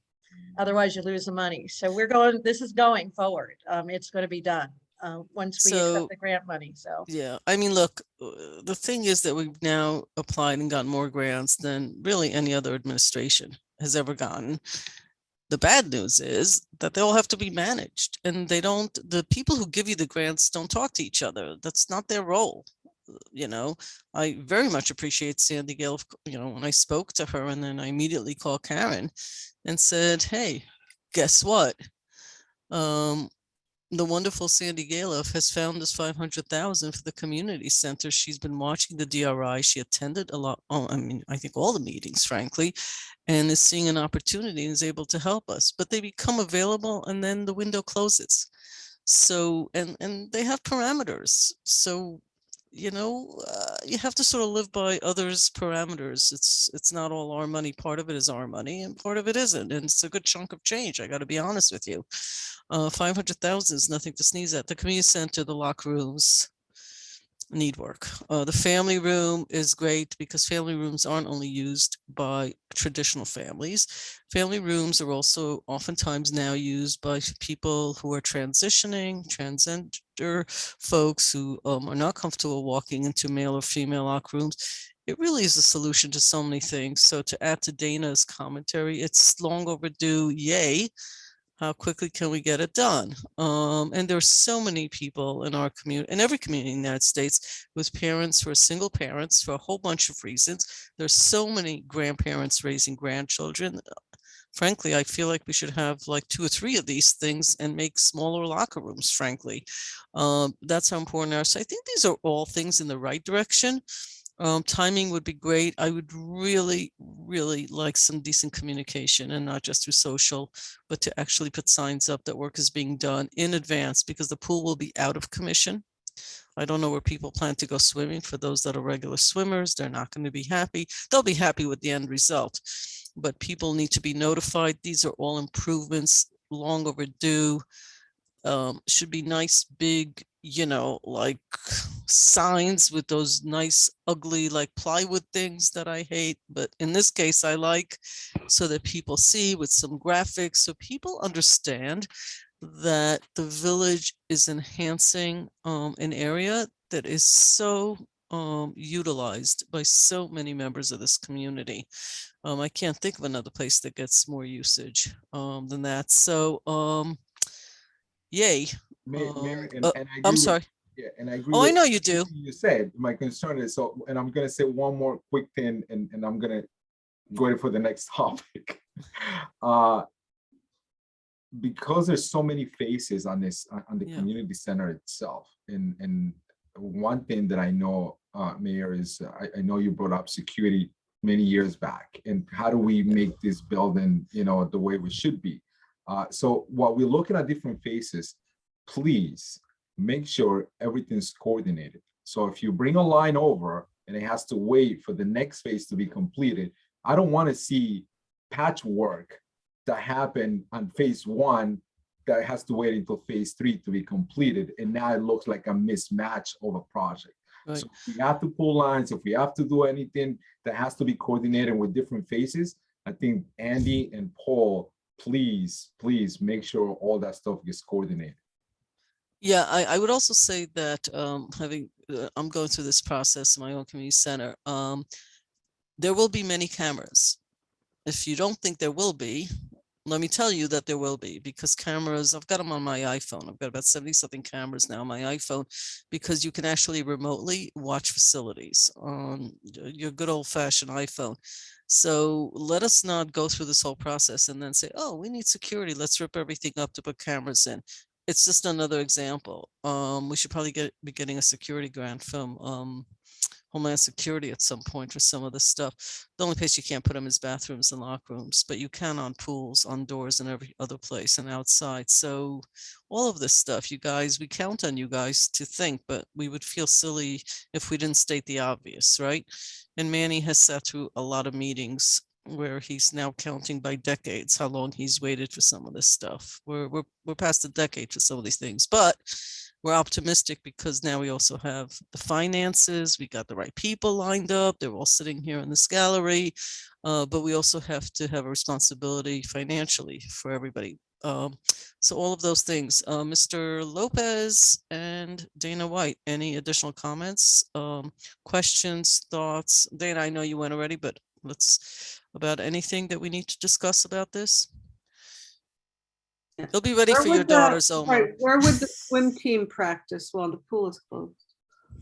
I think we'd have to work those details out, probably with another municipality. Yeah. I can't answer that right now, but we would, it's possible we would do it, depending on the timing, it may or may not affect practice. So we'll try to, what we're trying to do is obviously minimize downtime, and to, both to Trustee Casada and the mayor's point is that the coordination, it's not just this, we'll have a lot of other projects going on in the village simultaneously.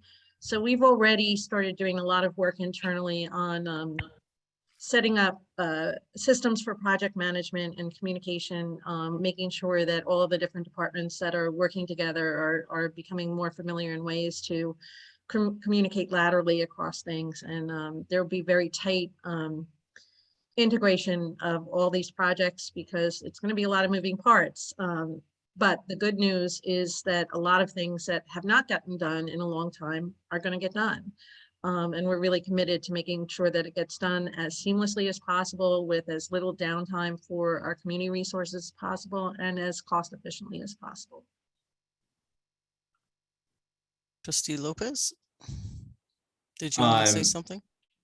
I think the only question that I have is around, we've had discussions in the past about art and the community center, like having art like outside, like a mural outside or things like that. And that's just the one thing that I haven't heard kind of discuss how something like that might get impacted, where we might want to maybe create a new space for something like that, or again, just have it be outside. But just 1 or 2 sentences on that, and then happy to move on to the next topic. One of the things that when we were originally working with Nexus, and I see that John Fry is up next to talk about the elevator, but one of the things we talked about is because at that point we did have a mural possibly pending, and we were worried about if we did outside work. We've talked about movable displays where you can mount murals on a wall so that if you decide to change or something, you're not necessarily tearing something down. I think that we've already heard through the DRI process that I think that'll be some of the feedback that we'll get from the community based on the comments I've heard from groups that are interested in seeing public art and sponsoring murals and things like that. So we definitely have a template for a framework for that at the community center, where we can incorporate different aspects of public art, and that can be incorporated in the final design. Thank you. Thanks for bringing Thank that you. up. Okay, next item, please. Next item. So we just, this is a good segue into the Croton elevator, elevator at 16 Croton Avenue. We sent you bid documents and designs that are really pretty much 95% complete. We have John Fry of Nexus here to talk about this, along with Andy Teese and Paul Fraioli.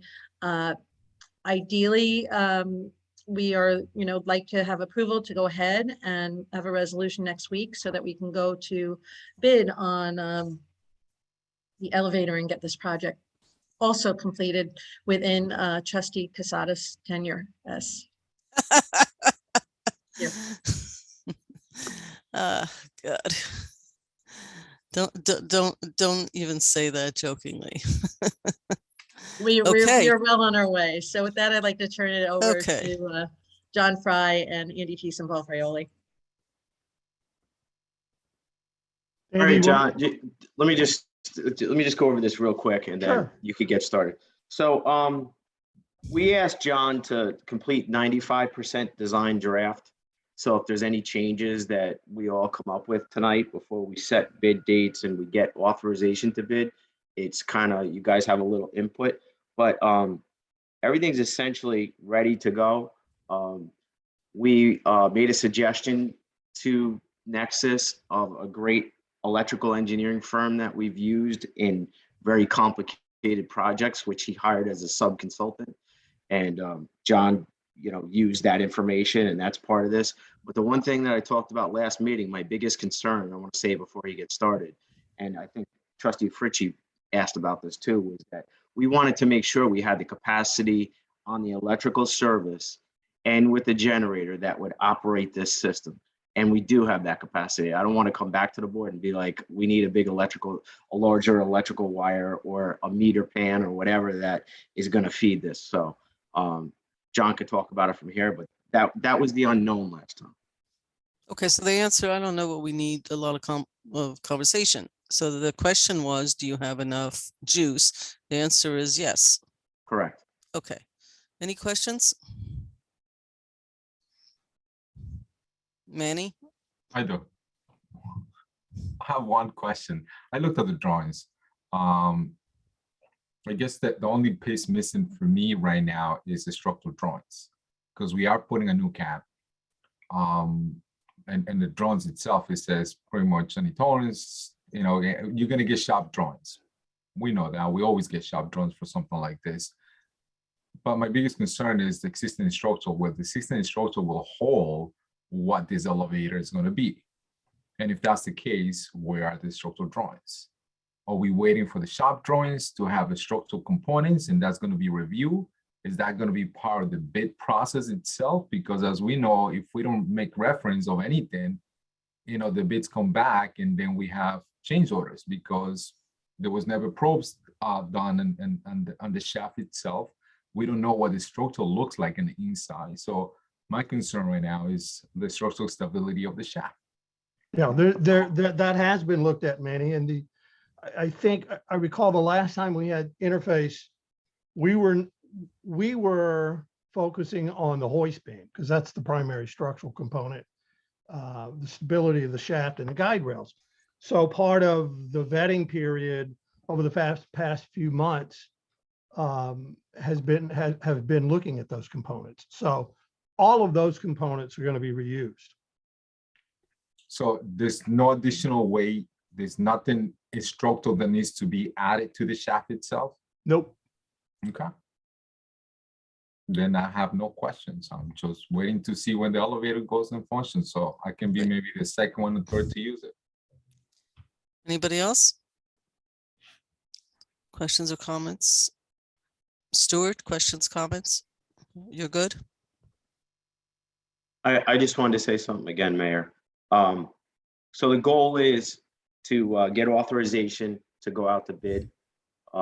So we can get authorization as soon as you guys are ready. So we're ready to go. And we'll set bid dates once they complete the 100% drawings. Right. So I may have misunderstood my colleagues, but I felt that everyone said that they're ready to go. Andy, is that Yep, right? so I think there just folks? needs to be a resolution. That's why I said to Stuart. Stuart, questions or comments? Are you No, good enough? that I have that as a list of one of the resolutions for next week's board meeting. Fabulous. I Manny, just have you one might comment. still be a trustee when this happens. It Listen. could, maybe, yeah. I was excited. I guess Karen, All good. just the financial portion so far, because I know Nexus was hired for the CA portion of this job. So I would like to know, it doesn't have to be right now, obviously, but tomorrow before the end of the week, I would like to see how we spent so far from the actual contract to actual date, how much money just on this project right now. And I'm also going to ask for a breakdown on the community center. If you can send that, the financial portions for me, please. Okay, That's an easy one, Manny. You haven't spent anything yet. That makes it better. We have not been paid anything yet. Right. That's not the same thing, though. You will We'll be. see how, yes, I will. I will think make sure Deputy he- Mayor Quesada is simply asking for financial stuff, and I think he said by the end of the week. Today's Wednesday Yep. night. So Not if a problem. you could send it to BOT, you could send it to him. I think Fritchie was also interested in this, so that can be done. Okay, Awesome. next So on the we'll agenda, unless make sure there are more everybody comments gets from the paid, board. too. Everybody's good on the board? Okay, next item, please. Okay, our next item, we have a zoning text amendment for Secor Road for board consideration. Oh, we lost you, Karen. You went on mute in the middle of your Ah. sentence. Sorry about that. We have a zoning text amendment for Secor Road. And with that, I'd like to bring on or pass it over to Jaime Martinez, our Director of Planning, and Stuart Kahan, our counsel. Thank you. Hey, Stuart, do you want to start? Sure, thanks. And I believe we have Mr. Silva and Mr. Hernandez are on the other side if there are any questions as we do this. But just briefly, folks, back in the end of 2019, there was an application made by Mr. Silva or on his behalf to have a text amendment to the zoning code to permit residential use on the ground floor within the SPN Station Plaza North District, specifically in the Secor Road area, which is where his properties are. That recommendation that came to the Board of Trustees, it was referred to the Planning Board. The planning board, by letter dated June 26th of 2020, gave a thumbs up to the proposal. They did have a number of recommendations in there with regard to that.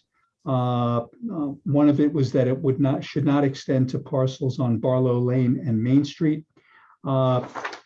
Since we were beginning the comprehensive plan process around that time, there was also a request that our consultant at that point, BFJ, look at that. They did so back in July of 2020. And they opened up that they agree in principle with the recommendation to allow the residential uses on certain parcels and with regard to that. It's back here now because we're past the comprehensive plan and the applicant has indicated an interest in moving forward with this and would like to bring it back to the Board of Trustees. The process would be that if the Board of Trustees wants, they can then call for a public hearing with regard to the proposed text amendment. And it would then proceed as any other text amendment is. But that's basically where it is at this point, folks. There was a request for a text amendment, went to the planning board. Planning board came back with its recommendation to the Board of Trustees. We also had the outside consultant look at it. And it is now, back to the board now that we're past the comprehensive plan to see, what the board's pleasure is with regard to this.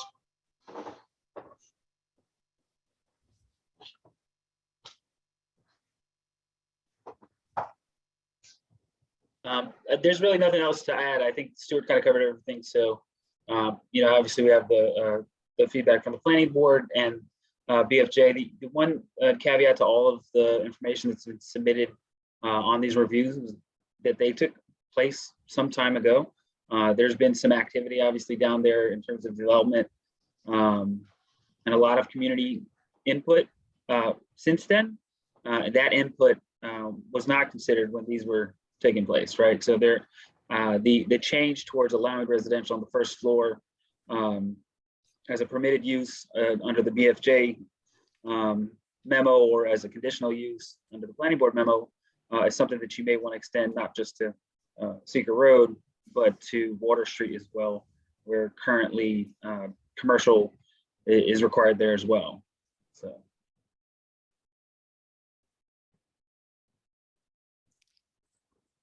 Okay. Comments from the board? So okay, so I'm new here, so I wasn't here when this came up first. So we're talking about properties that are currently empty, right, on Secor Road that are owned by a developer. We're talking about I know because there used to be businesses in those, in those buildings, but it's a different time. It's not a super practical place to have retail, for one thing, because of parking and, I don't know if there's enough foot traffic going up and down there now to support businesses. But I also know that it probably, if that would probably be easier to build if that is waived, if the retail requirement is waived, right? Because it's pretty hard, it can be hard to fill retail spaces now. My concern is that this could become a trend all over the village and we end up with those stores anywhere. You know what I mean? Like, am I just being paranoid? Or are we saying, no, it's only going to be this one place? Well, Station Plaza is the area that is being dealt with here, and it's a pretty small area, so it only includes about 3 blocks, 3 square blocks. So that's the split between Seeker and Main Street down to Water. It's the strip, the little block between Water Street and the parking lot and Main Street, and then there is the block between Main Street and the Quimby Avenue parking lot and Water Street. So it's a pretty small area. Can you share, sorry, Jaime, can you share the screen? I know it's a link in part of our agenda, but would you mind sharing the link so people can actually see what we are referring to, please?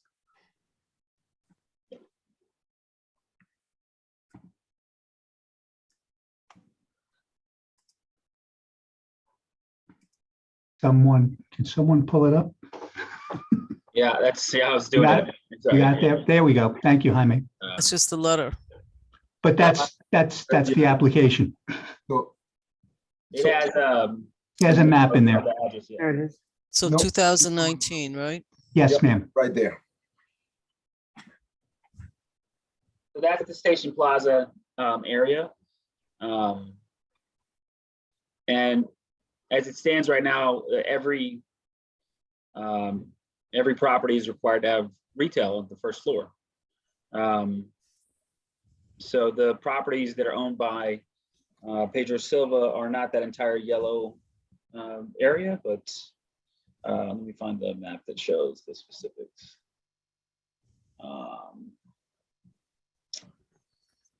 If you give me a second, I can pull up their actual, the submission materials that they gave to the planning board. Those were submitted about, a year and a half ago. So you'll have to give me a moment as I pull up that. So, And Jaime, well, you look at that. So part of, and also could you bring up or you can give the board an idea of how many commercial spaces we have on this particular area right now, and sort of to kind of answer Dana's concern is like, they're going to be able to put residential on the bottom in a way. Sure, what does that look like in some of the existing buildings in there? I guess part of my question, to Stuart is, because this original presentation in 2019, it did not just have their properties, it also had a component of village-owned properties as well. Is that some of the asks right now? Because that is part of the package. But right now, the request was to change the zoning or the allowance for us to allow to be residential in here. The other question that I have is, there's other properties that actually went through the zoning board and they got a variance to put similar components into the ground floor as well. I believe was in the downtown or close to the downtown area as well. Croton Avenue. And The two buildings on Croton Avenue, they're also applying for a variance. They're not in the same zone though. No. Is it either or retail or residential, or is it only residential going forward? Is the request? it would be either or. So right now, residential is not permitted at all. So it requires a use variance, which is typically very hard to get. If the change was made here, you'd still be able to put in retail.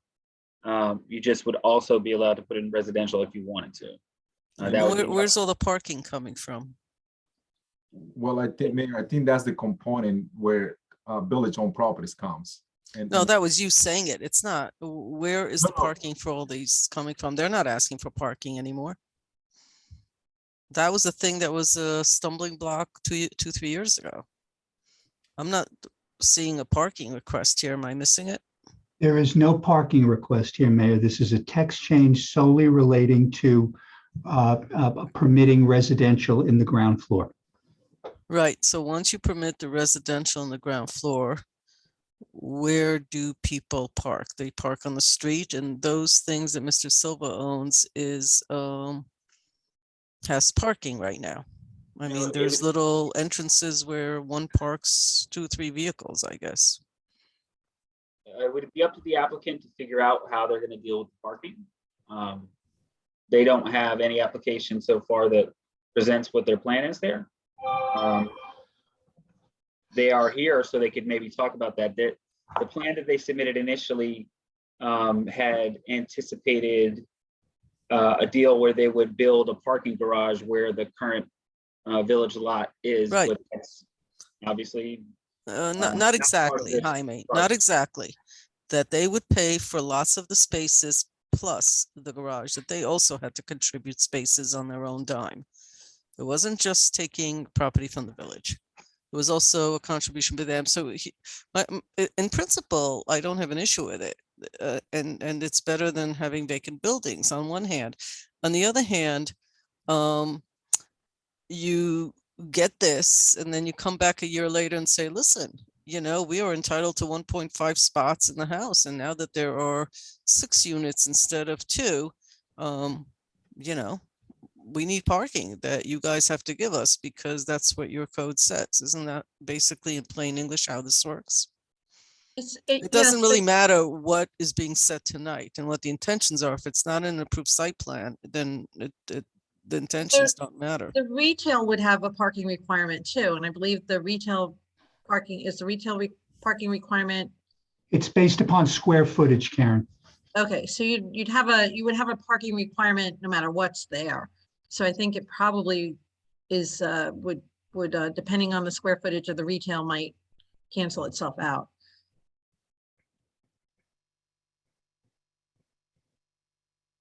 Well, only if you have an actual retail environment. The theory, I guess, but since there isn't one, it doesn't really matter. With the demand for residents, what we have seen, especially from we've been through this dance before. It's like this 2-step approach. You ask for one thing, you come back a year later and say, hey, now that we have all these residences, you need to approve for parking. And I'm really concerned that there is no mention of the parking. Yeah, But Mayor, my point was that, oh, I'm sorry, go ahead. I Stuart. just want to make the point. For a text amendment, yeah, that's not the point. In other words, they're looking, I understand what you're saying. We had a similar discussion when they, years back when the discussion dealt with Snowden Woods. But the point is, the text amendment is to allow residential. As Jaime said, if they wish to build and need parking, they will have to go to the appropriate board to get the parking that they need and to demonstrate that. Right now, it's just the text amendment, so the parking is not, they're not seeking a change in the parking requirements. But they're only seeking a change with regard to what they can put in the ground floor.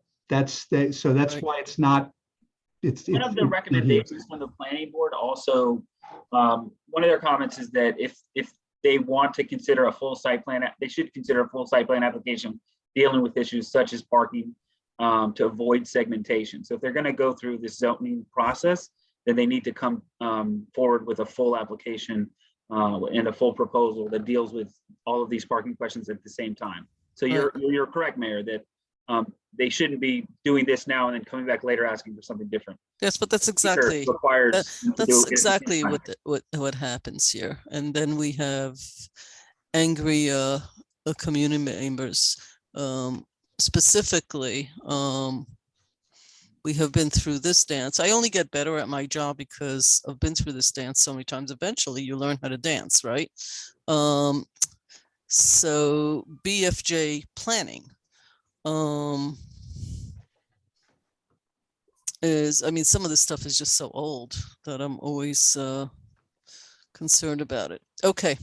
I don't want to be the only one speaking. So Dana, I think you made Manny, I think I can't tell if you're in support of this or not. And Trustee Lopez hasn't spoken yet. Yeah, I just have one question, I guess, for Jaime, because this is sort of like overall what we did. Jaime, what was the zone that we actually changed to allow retail or residential on the bottom while we were doing the comp plan itself? It was both of the both Croton Avenue zone and the NC2 Croton Avenue. Would you mind showing the map, just to show the map so the board can see the perspectives? Because we went through this on the comp plan, and we actually did change that to complement that. That was one of the biggest concerns that we had, community members had, our consultants had, and we, the board, we all agree on that as well. So I just kind of wanted to have the perspective of the board on that in relationship to what this is being asked right now. You're going to E-code. It's nice that you're doing that because some of the people who are watching this, not sure they are familiar in the way to really understand zoning is to go to E-code. Online will give you every answer you ever need about this stuff. Thanks. So what you're talking about is the regulating plan. And so the way that the regulating plan was laid out for both districts is that it identified certain frontages. And so in certain areas like parts of Croton Avenue, Brandreth Street, those were areas where retail wasn't necessarily a desired use on the ground floor because it's currently primarily residential. And there are other areas like Main Street, Church Street, where you do want retail as a primary use on the first floor. So that was broken up using this regulating plan. It was done for both the downtown overlay district as well as the Croton Avenue overlay district. Thank you, Jaime. Okay, do we have anybody leaning in any direction on this?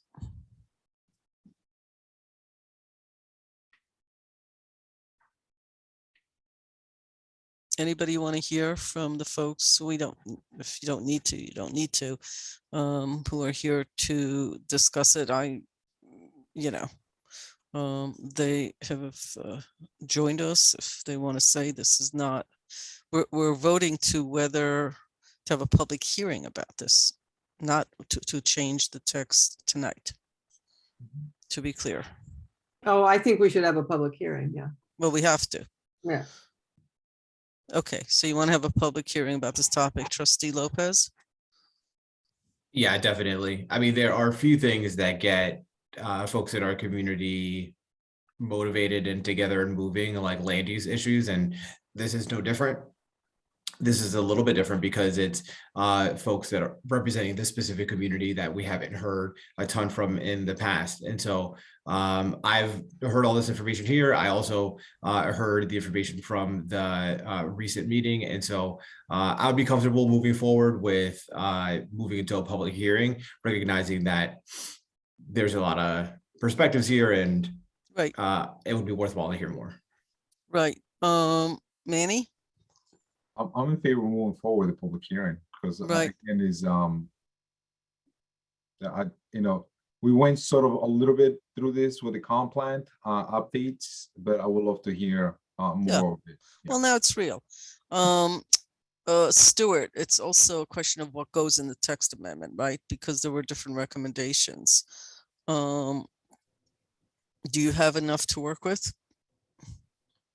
Well, I have what was the proposal from the applicant.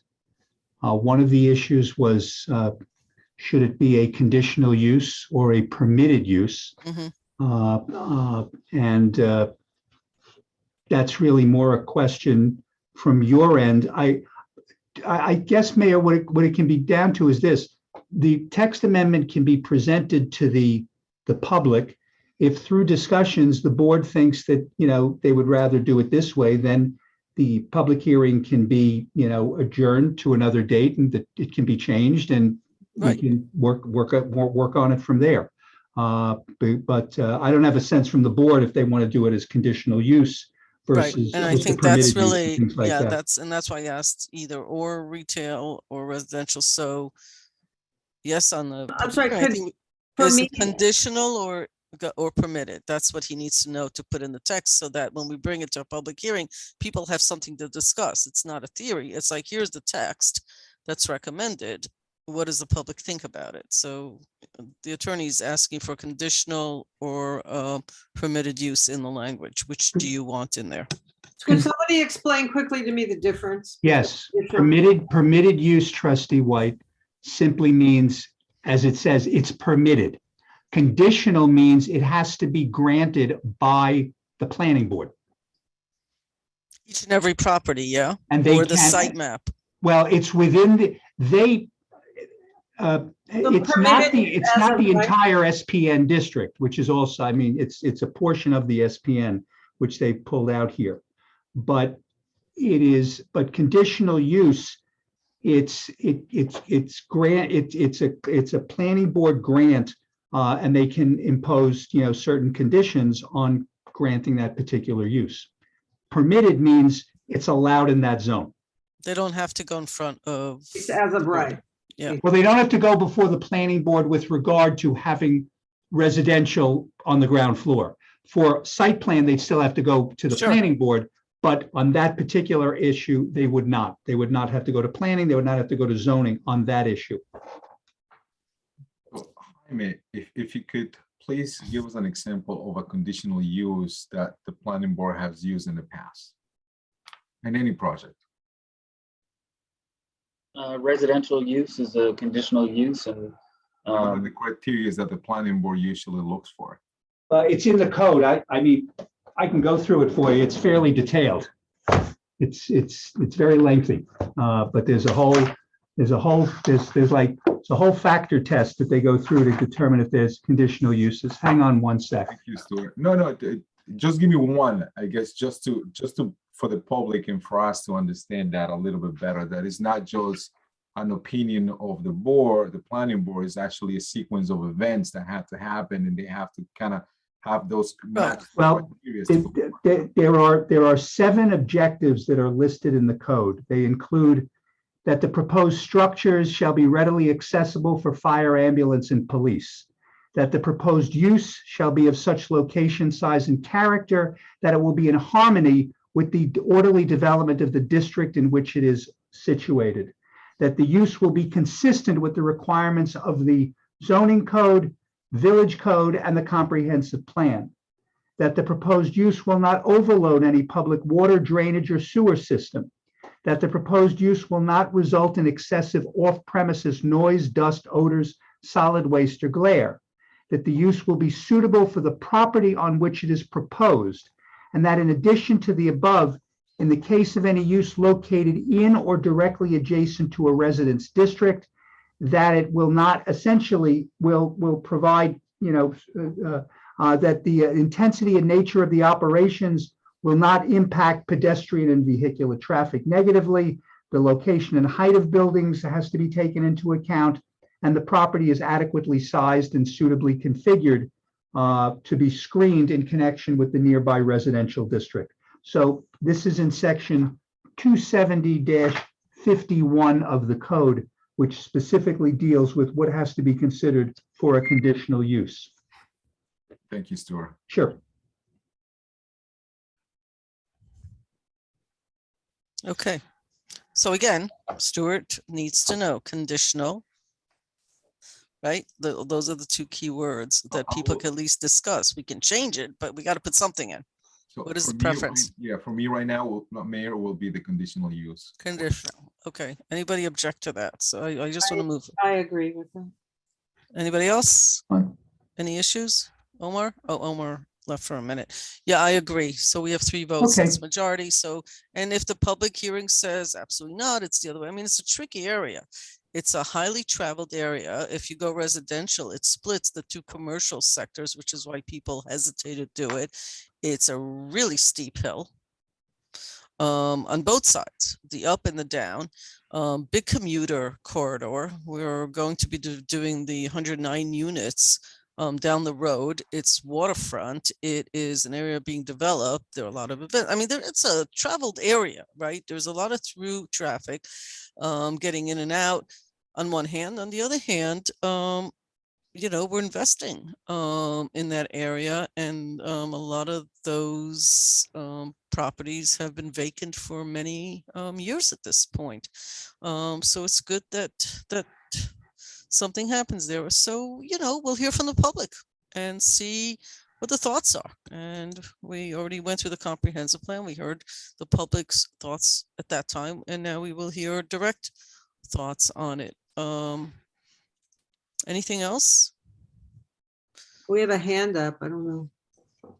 We have a hand up. The architect. This isn't a okay. conversation. Well, you had said before Hold about on. JB Hernandez has his hand up. And he's the architect on this project. Okay, you want to bring him over? Sure.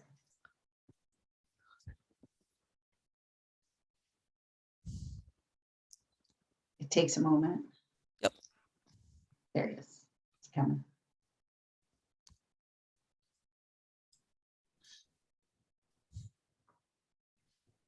Hello, JB. Hi, how are you? I'm here as well with Bob Corky, the attorney for the project. So, the couple of things that Bob wanted to, we wanted to clarify. Yeah, this project has been discussed for a number of years with various village officials. It was a larger project originally conceived and then made smaller, really just encompassing the properties currently owned by Melita and Pedro Silva on Secor Road.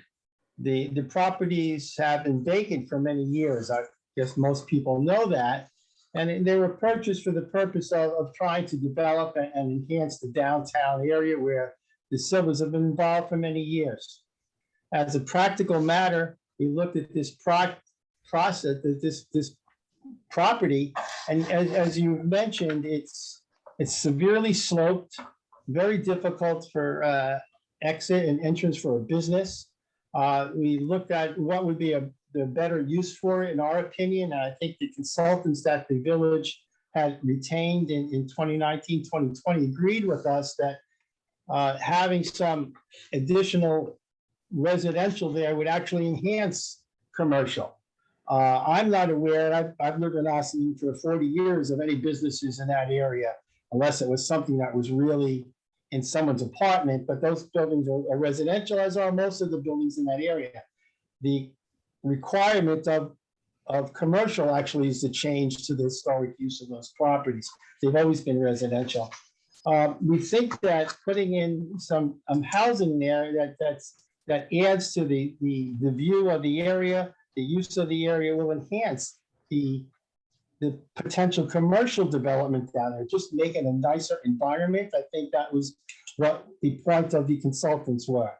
Obviously, to go forward, we'd have to put together a very comprehensive site plan to meet all the requirements. But it's a very big burden on a property owner to undergo and to undertake the expense of a site plan without knowing that it's something that you can do. It's not a hypothetical issue. We'd like to be able to know and come up with a plan that's allowed there, that we can say we can put in residential properties there and get that done and meet all the requirements, whether it be parking, size, scope, affordability, all of the issues that are critical. But you can't do that hypothetically. It's not a hypothetical issue to develop property. The Silvas are aware of what's involved in Austin. They've been successful in doing so. And I think their vision for this particular properties, it makes sense. It makes sense to their knowledge of the town where they've been involved.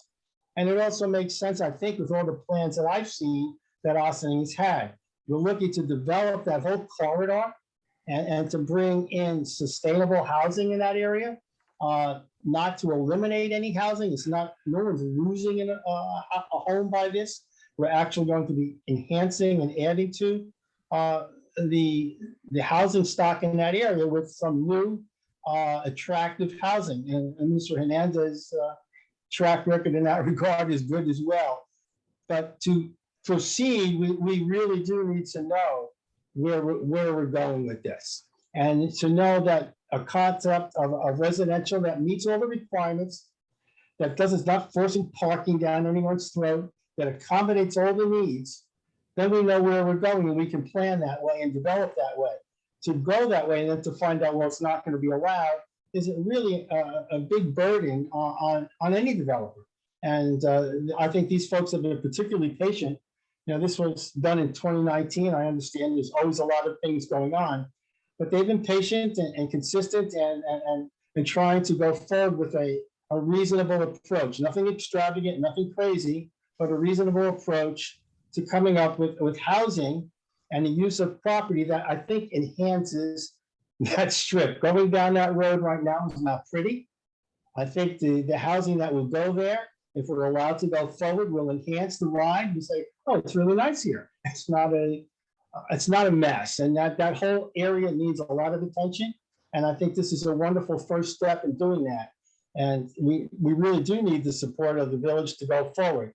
We can't do it in opposition to the village. We have to know that, okay, we have the village behind us to come up with a plan. We're not to force a plan, but to come up with a plan that meets all the criteria that the village planning board, the zoning board, the trustees can feel comfortable with, and that the community can feel comfortable.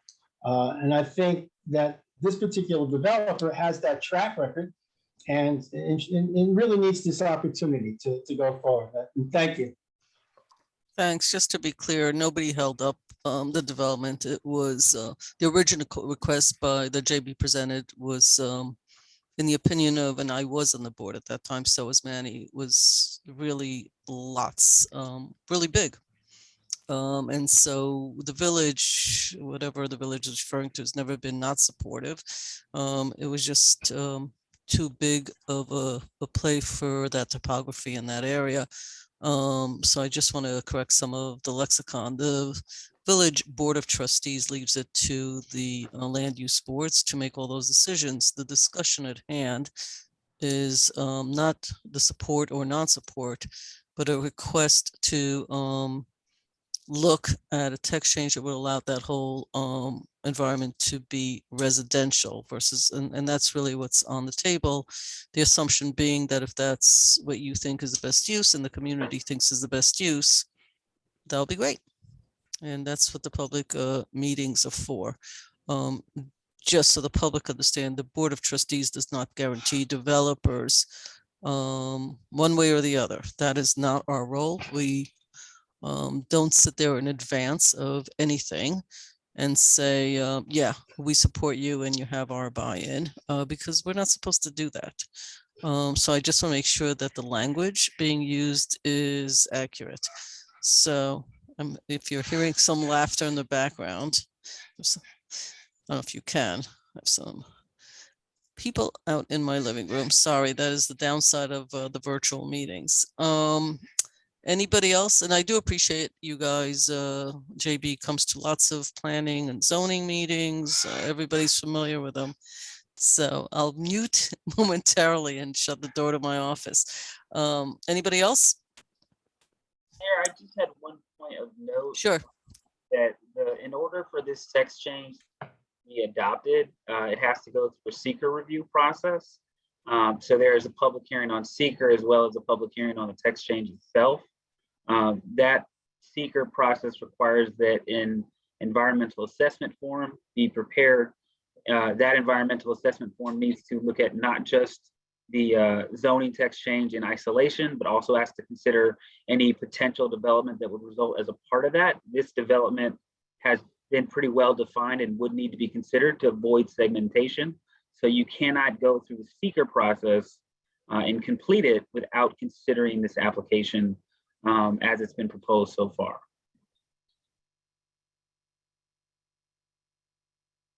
So in plain English, the process takes a while. And there's environmental issues. Personally, I think everyone agrees with the statement that the buildings have been vacant a long time. No one is being put out and no business is being closed or people being put out. I think out of the commentary that's a big headline, because that is important to note.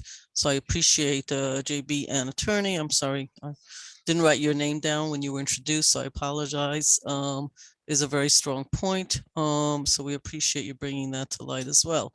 Okay, it sounds to me, Stuart, that you have a text changed. You have the framework that you needed. It will be at the legislative session and will be open for public hearing, correct? Right. I'll just touch base with Jaime so we can work through the seeker issues in terms of scheduling and everything like that. Okay, fantastic. And we are ready, I believe, to go to the next item on the agenda.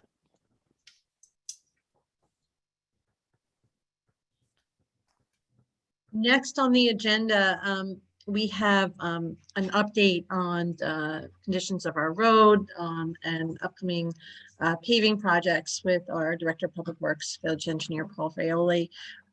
We do take the conditions of our roads really seriously, and we do understand that we've had a lot of challenges, especially recently with potholes and construction work. So with that, I would like to turn it over to Paul Fraioli, so he can give you some background on what our next steps are, how we're dealing with some of the issues and dealing with some of the partners that we have in our road maintenance. So, Paul? Thank you, Karen. Good evening, everyone. So in discussing what I was going to cover tonight with Karen, we both thought it best that I really cover the main three things that are impacting our roads today or will be impacting our roads this summer. I'm going to start off with some of the capital projects that are presently in the design phase, and depending on when that design gets done, it will be impacting our road. One of them that potentially may be received by Westchester County is the James Street CDBG funded project for the James Street rehabilitation. There's no paving component there, but there is a sidewalk, curb, and ADA accessibility component. So that's going to have just as much of an impact on roads and parking and traffic and such. The county hasn't committed yet to when they're going to have those construction documents ready. If we get them too late in the year, we will not commence with that project because we don't like to do work like that in the winter time. So basically you're enhancing the sidewalks, including ADA. Correct. In the On James Street. Yeah, the James Street corridor from Highland Avenue to its end. Okay. That was a 2021 CDBG project, which the county moved to 2022 because of COVID. I met with them a couple of weeks ago to scope out another 2022 project, which is the Spring Street sidewalk rehabilitation project. And discussed moving that project to 2023. I asked about the status of James, and they did not want to commit yet whether we get those documents. But that was one potential project. The second one, the second capital project that is on the roads is the intersection improvements at the 5 corners. That's presently, just to do a quick recap for the public, not so much for you guys, but you did authorize the award to the engineering firm to commence with design work, and they are doing that. And I'm meeting with them next week to discuss roughly a 75 to 85% construction document to give us a little room to make some changes if necessary. But right after I review it, I'm going to request that I get put on a work session so we can throw the concept in front of you all. And I don't think it's going to take too long after that, unless you guys have significant changes, which I'm not anticipating, that we could go out to bid with that project and commence with that work.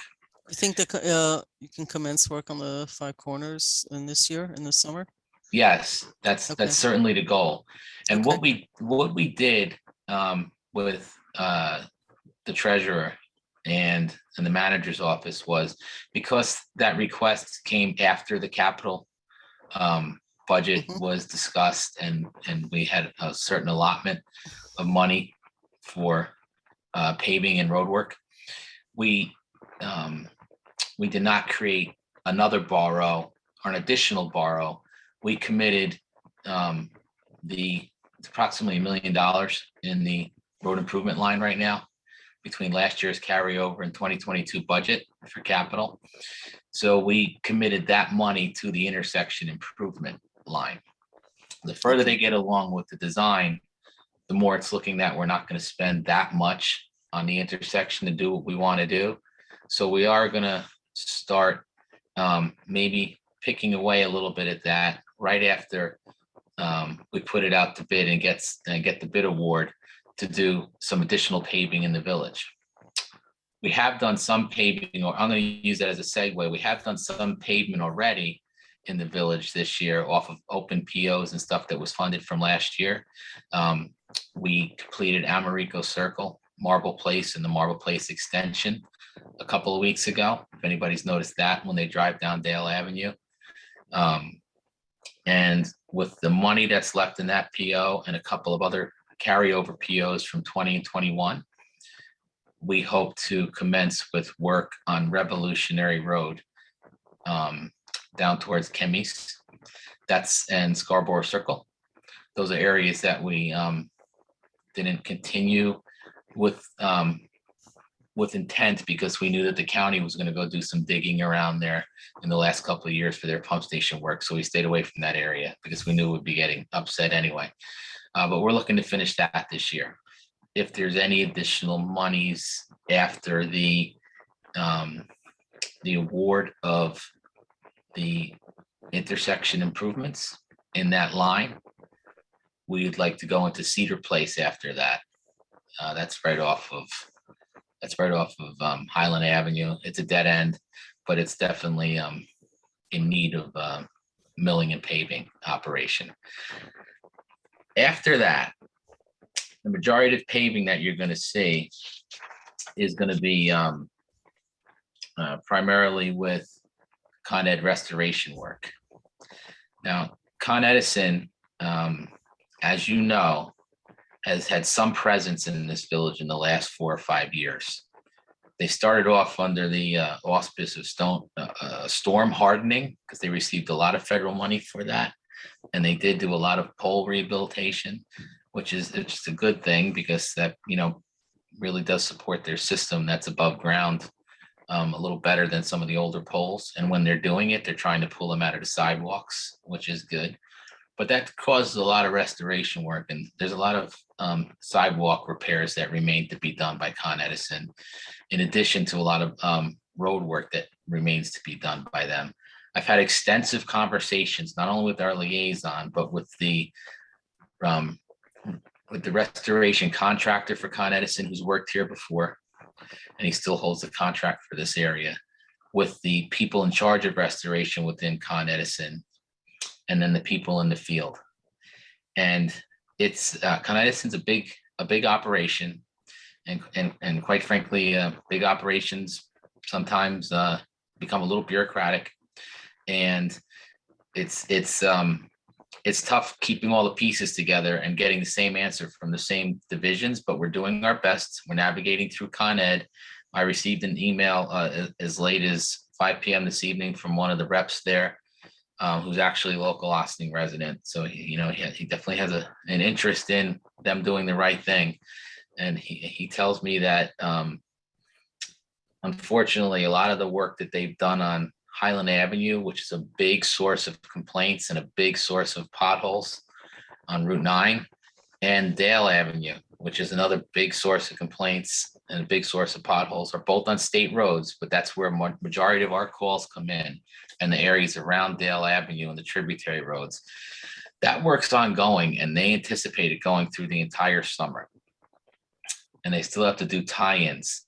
And it gets a little frustrating because, when we talked about it with them a couple of years ago, they were going to do work on Dale Avenue, and we knew that, and we figured the state knew it.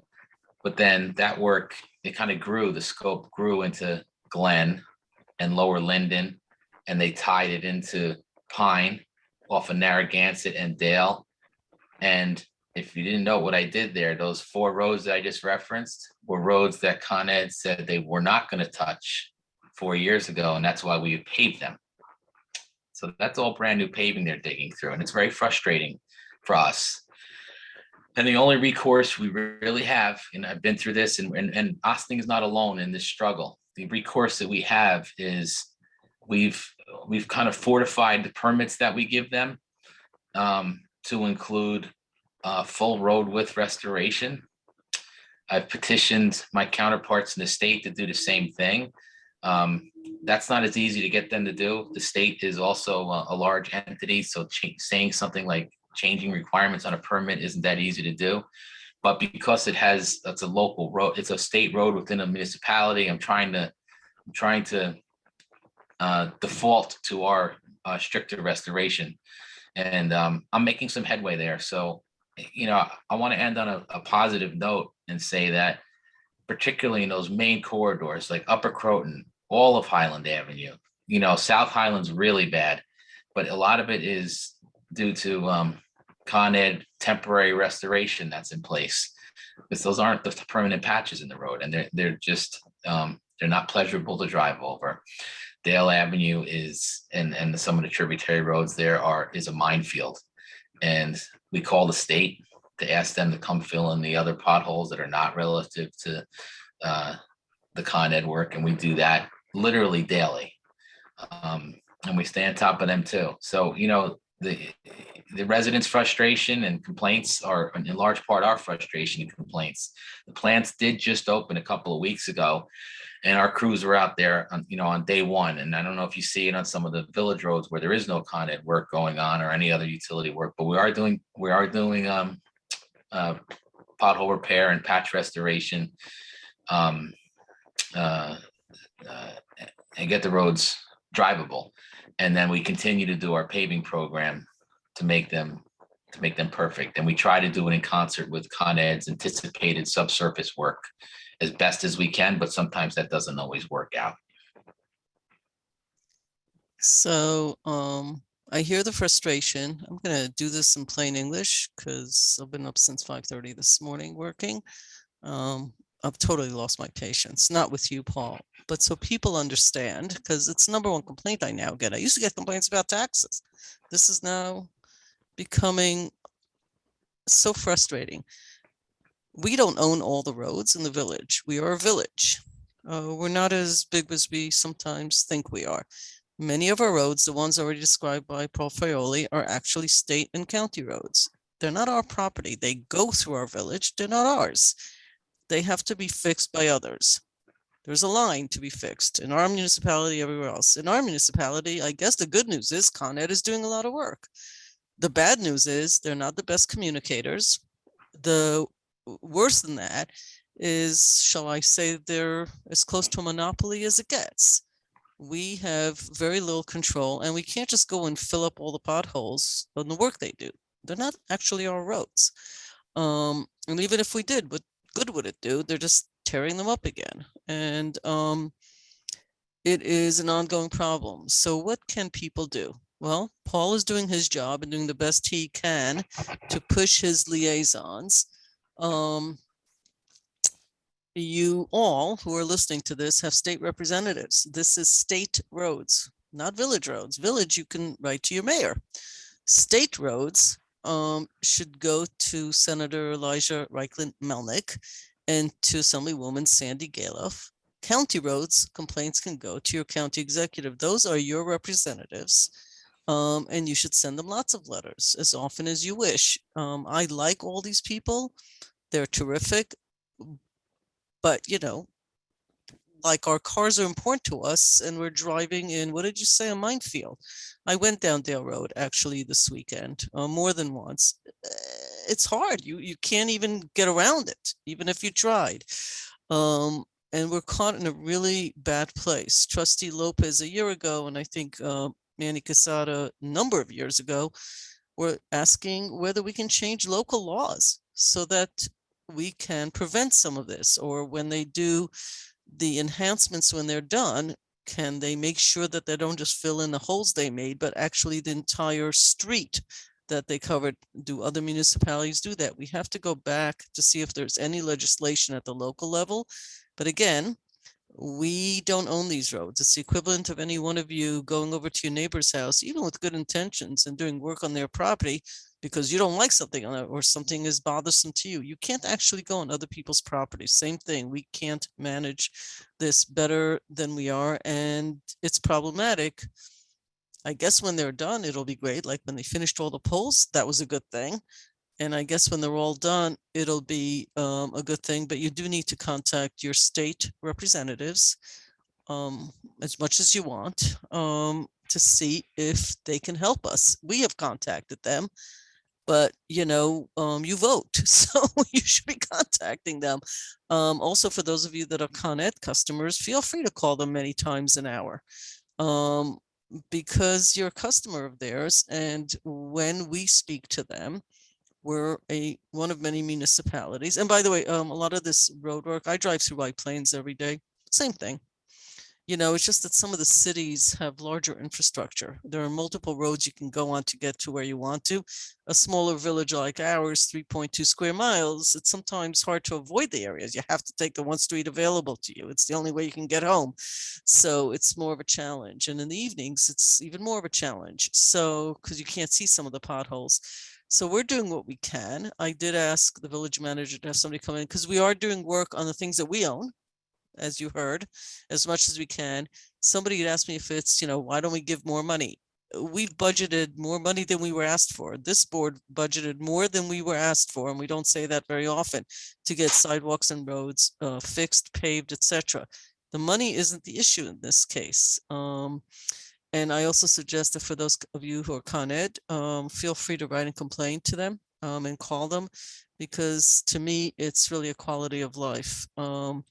I guess Trustee Lopez, we might want to go back, and Trustee Quesada, and see if there's any legal, you know, legislation. I have to say that it was brought to my attention that it's an Austining, but you wouldn't see this in Scarsdale.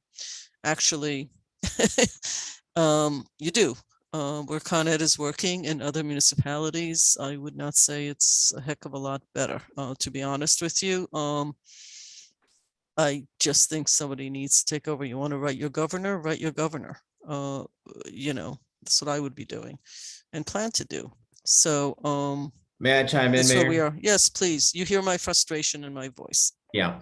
So I've sung this song before, and so I'll give you the short version. But I'll tell you that the thing that feels just so rude about the whole thing is I walk outside of my door, and all up and down the street is spray paint.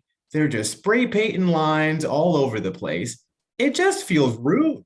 Like no one's telling me what's going on. No one knows what's happening. I live right off of Dale, so I see this chaos all over the place. There's a park right off of Dale, beautiful little park. I take my little girl there. There's all kinds of course, constructed this. There's a porta potty. It's bananas at the park. And so beyond like it's inconvenient and the potholes mess up my car and all that. Okay, I get that. The part for me, and this is what may be within our control, what we can do about it. I would like two things. One, I would like a place. I don't know if it's on our website, our Facebook page, somewhere where we're posting out.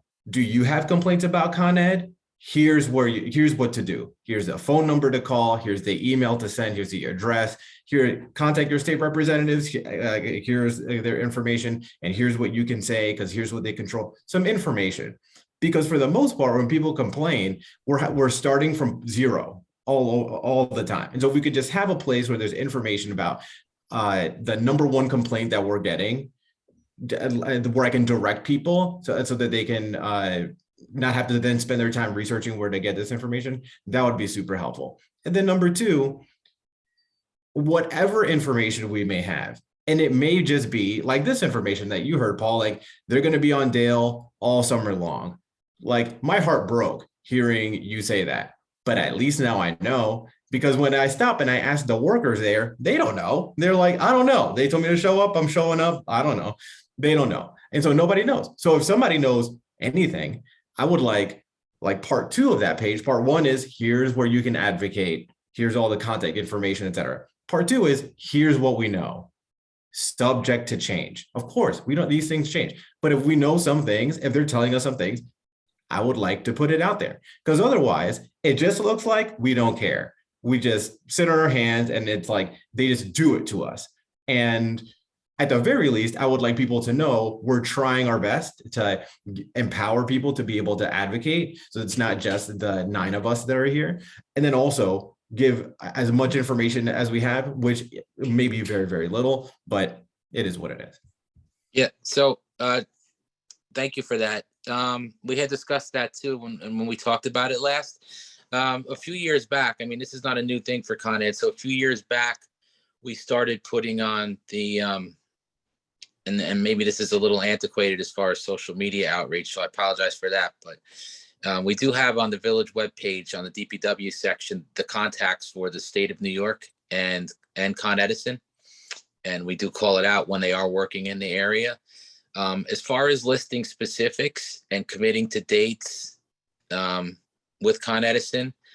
I, not to sound defeated, but I kind of gave up on that because when you try to get some particulars from them, they very often are inaccurate. And I don't like really putting something out there that's not accurate. And it's just, again, it's a product of the bureaucracy because, you know, sometimes they really don't know what they're going to go to next, or where they're going to be working on next, because their engineering division hasn't filtered down yet to the field crews yet. And same thing with restoration. The restoration folks don't know when the gas line people are going to be done with their work and what the extent of their work is, and they don't get that until they're done. So there aren't a lot of real concise answers out there. It's a big operation, and again, I'm sympathetic to that. But you know, as far as taking that and packaging it into something coherent to give to the public, it would really be to date. If I did that in retrospect, it would be misinformation. So I think that there would be something there has to be something between the no information that we're currently like broadly putting out. I didn't even know that existed on the DPW page on our website. So live and learn. But there has to be something between the no information and then full, like what may be perceived as misinformation. To even if we just say Con Ed is telling us this, and if their communication is messy because they're a bureaucracy or whatever the story is, then whatever. But it's not the Village of Ossining saying this is the work that they're doing. We're reporting the news. Con Ed is telling us they're working on Dale all summer. Because guess what? If they're working on Dale through next summer, then we can say, hey, you told us it was through this summer. And now it's been a year and a half. What's going on? And then people have more information to go off of. Otherwise, it's just like they're looking at us like, don't you care? Don't you know what's going on? So that's I understand. I Yeah. understand exactly Yeah. what you're saying. And in the last couple of weeks, I've been trying to drill down on just that. And I understand, and I think I will work on producing something like that with the manager's office for better outreach than maybe just the village webpage. I appreciate it. The last thing is, it just feels to me like somebody at Con Ed has to know what's going on. These people are getting paid, right? So does the finance department know what's going on? Can we contact them? Like, it can't just be like, well, like it's a big operation and nobody knows what's happening. Somebody knows what's happening. I don't buy it. I just don't buy it. And it is a complaint. Governor Hochul tried to deal with it. I haven't heard much after that. I really do also think this is a state level. I mean, you know, we talk about all this other stuff that is so much smaller than the fact that every day, 2 to 3 to 4 times a day, we delivery truck, all this Amazon delivery trucks, school buses, trucks, motorcycles are driving back and forth to see their families, their jobs every single day. It's like next to plumbing, it's the most used thing going on here. And it's just a mess. And it's a mess in many, not in all places in this county, because they're not doing work in every, but where they are, it is, I agree with you. And we've been hearing about this for so long. Paul, I sympathize with you, but the public also doesn't even know when I tell them in emails, and you've seen some of the emails, they think every road that goes to Ossining is ours. Well, you know, they don't even understand that that's not, and that they're Con Ed customers. They should call their customer service line. I don't care about the liaison who has a bad answer. Call the customer service line, say, what is going on here? Over and over and over again. So at least when somebody meets with them, they say you have 84,000 complaints. Like, they can't say we didn't know. Like, to your point, Omar, there's got to be a better way to deal with this. It's I'm all about process. I believe in protocols. It's out of control and it's getting worse, not better. The good news in this conversation is that you also had told the public the village roads and sidewalks are being worked on. It is a shame and shameful that when we spend taxpayer money, hard-earned dollars, in 1 year and 2-3 years later, somebody tears it up. That is also heartbreaking. It's just frustration beyond belief, but we got to keep plugging away. Okay, we're going to move on to the next thing because I'm getting depressed just hearing myself talk. Has to say anything, Mayor. Oh, sorry, Manny. Just want to piggyback on something that Omar said. And I guess, Paul, you know this better. In construction, you usually get a project timeline, sure, or what sort of an idea of what that means. And I know you get frustrations from Con Ed, but maybe if they say 3 months, maybe at the month 2, you ask them what is the status of that project, and then you can update something on the website. That's just an idea. Second point, or second question that I have is a little bit of what the mayor mentioned. Look, I still see 2 poles in some of the sidewalks. The holes are still there of the other previous pole that was taken out. They still haven't fixed that. I've been talking about this for years, not just last year, the year before, for years. One of the conversations we had with Paul is, look, I watched the planning board meetings where a homeowner comes in and it says, look, I'm putting a retaining wall. The planning board has the right to say, well, we need this much money as an escrow account, just in case you don't finish the wall, we have the money to finish that wall, whatever that means. So what can we create? Because Con Ed comes to your office and asks for a permit. So what is the bond, or what is the escrow account, or what does that mean? Is it something that we can say, well, you're paying your application, but now you need to put this much money in an escrow account when the job is completed and you have finished everything that you were supposed to do, you can finish the work and we give you that escrow money back. And if not, we can utilize that money so we can repay the areas that need to be repaid, because now you just pretty much haven't done it. So is there something along those lines that we can change in our process? We do that. We take permit money. How and much? bond What is the for that. percentage? What is the percentage? It's based on the extent of the work. So it's between, again, it depends on where they're crossing the road, the length of the pipe they're putting in, it varies. But for items like that, we very typically do keep the escrow money if it's not restored properly or it's held out. But actually doing the work, presents a little bit of a liability issue, particularly if they say they're not finished, because they won't close it out until they're finished. And a lot of those double pole installations that you refer to, for example, are technically not finished, because the reason it's a double pole because they haven't yet coordinated Verizon and Altice and to jump them to the new pole yet.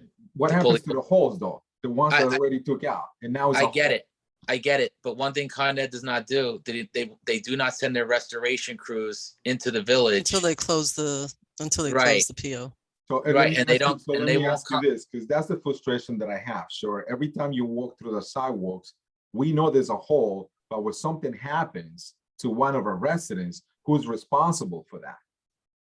Again, we are liable, or the homeowner in front of the sidewalk is liable. So to me, it's a bigger deal. So we need to figure this out, because like I said, I've been complaining about this for years. This is not the first time. And then the roads, I think we can figure it out. We need to figure out something, sure. Putting information on our website is great. Informing the residents that they're going to be, Con Ed is going to be working on this section of that is great. But, as much as you and I had these conversations in the past, you're frustrated, the department itself gets frustrated because Con Ed is not doing their job. We need to do something.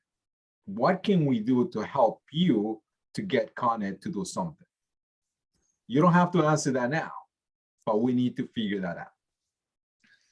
Okay, we're going to move on because the level of frustration and anger, really a monopoly that needs to be dealt with at the state level is we're a village. We're not, we've got to figure out what we can do in our village to help our people, and maybe other municipalities can start doing some of that too. They're not all affected by it because not all of them are having work done, but for those that are.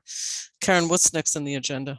Next on the agenda, we have a revision to a license agreement for a property on the Upper Crescent, 195 Main Street. I'm going to turn this over to Corporation Counsel. Thank you, Karen. Good evening, folks. I believe Mr. Vescio is out there in TV land somewhere, but what this is, the board previously authorized a license agreement which has been signed with Mr. Vescio with regard to the rear of the property at 195 Main Street. in light of the fact that the village is now going to require these property owners to have their own dumpster containers, what Mr. Vesio has indicated where the dumpsters would be, and it will require a slight addition to the property that he already has under license with the village.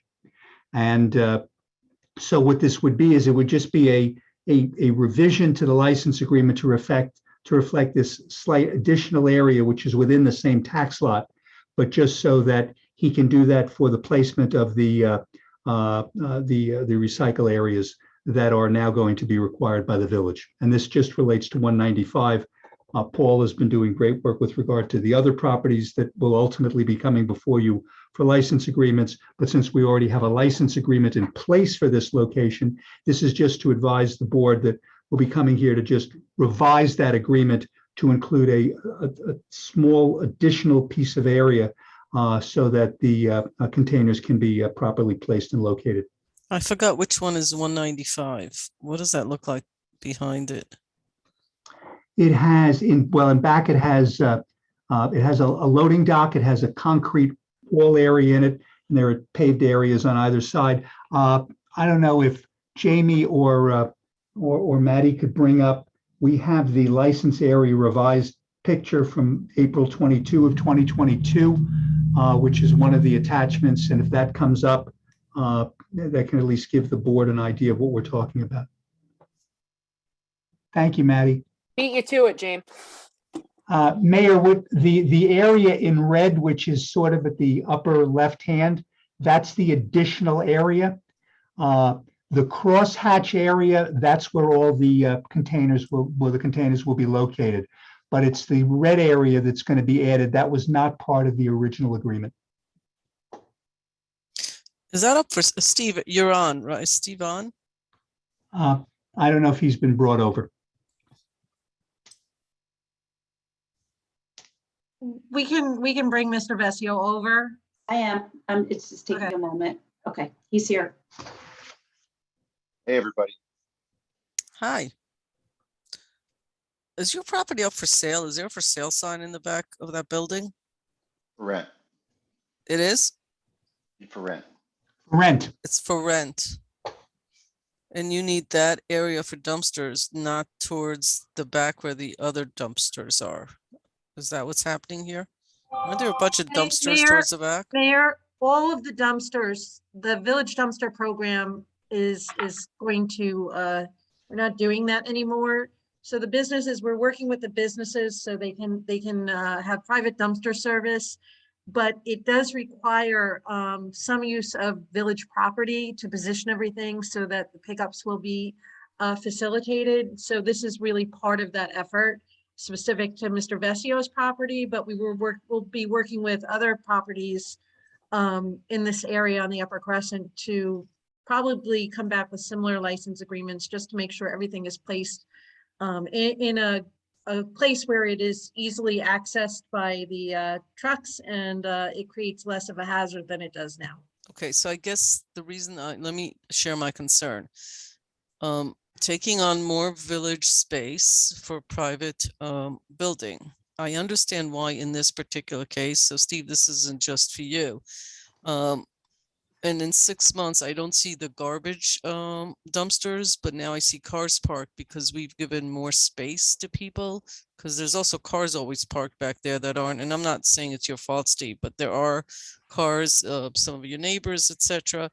So somebody is going to make sure that these dumpsters is actually what it's being used for and not just property that's now extended to the building.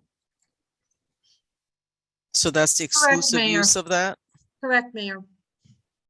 That it will not be used for anything other than the accommodation of the dumpsters. Right. So does the lease actually say that? The agreement? I'll go back and check the license agreement, Mayor. I think it's pretty clear as to what the purpose was. but I'll Right. That's double my check it. concern, that there's a reason we're doing this, and I totally get that the trucks have to get in. You want them to be able to get in safely, and that we're going to see more of this. I think that's great. So I appreciate the effort being made so that we lessen the amount of garbage in the back of some of our commercial spaces. It's something that the board has been requesting for a while, so very much appreciate the effort. I just want to make sure that the intention for this is what we get, not something else. Anyway, so those were my questions. Any members of the board, comments, questions? We have the owner on the call. Appreciate you coming today, Steve. I just have, I guess, one question for whoever wants to answer. Right now, the current location of the dumpsters, what is going to happen to that?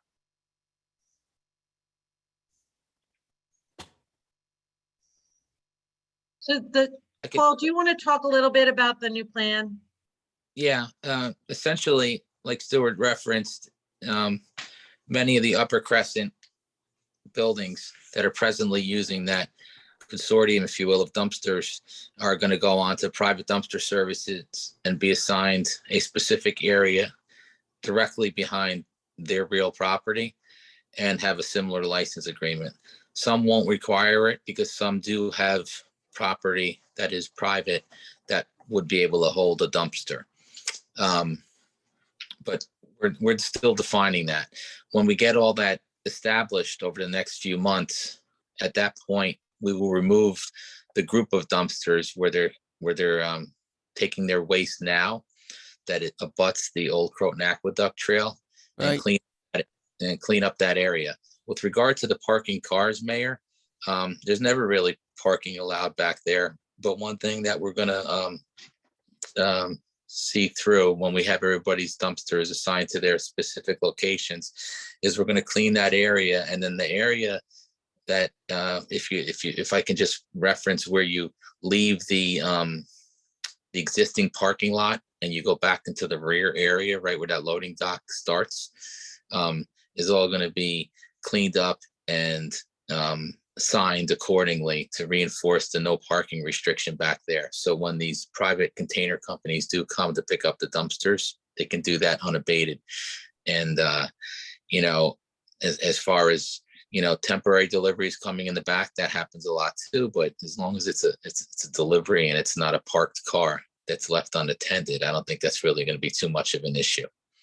Okay.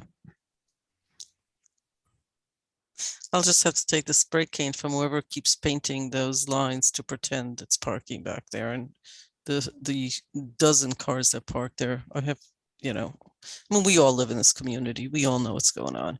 So I think this will be helpful. You know, it needs to be cleaned up. It needs to be realigned. Steve, this isn't a comment on your property, by the way. Apologies. And I want to reiterate. It's just we're seeing this. You're sort of the first one at bat, if you will. So I don't want anybody to think this is a comment on you personally or anything like that. This is just, you're sort of the first one at bat, if you will. So you'll get most of the questions. Is there anything you want to add? I appreciate you being here. Are there any issues, concerns that you want to share with the board while we have you here? No, I think that all the owners of those buildings recognize that there is an issue with that communal garbage area, especially with a lot of illegal dumping that seems to occur over there. And I think we're all on board with cleaning it up, coming up with a better solution.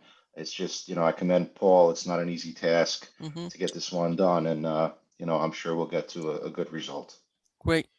I'm happy to hear that. Really appreciate everybody working together.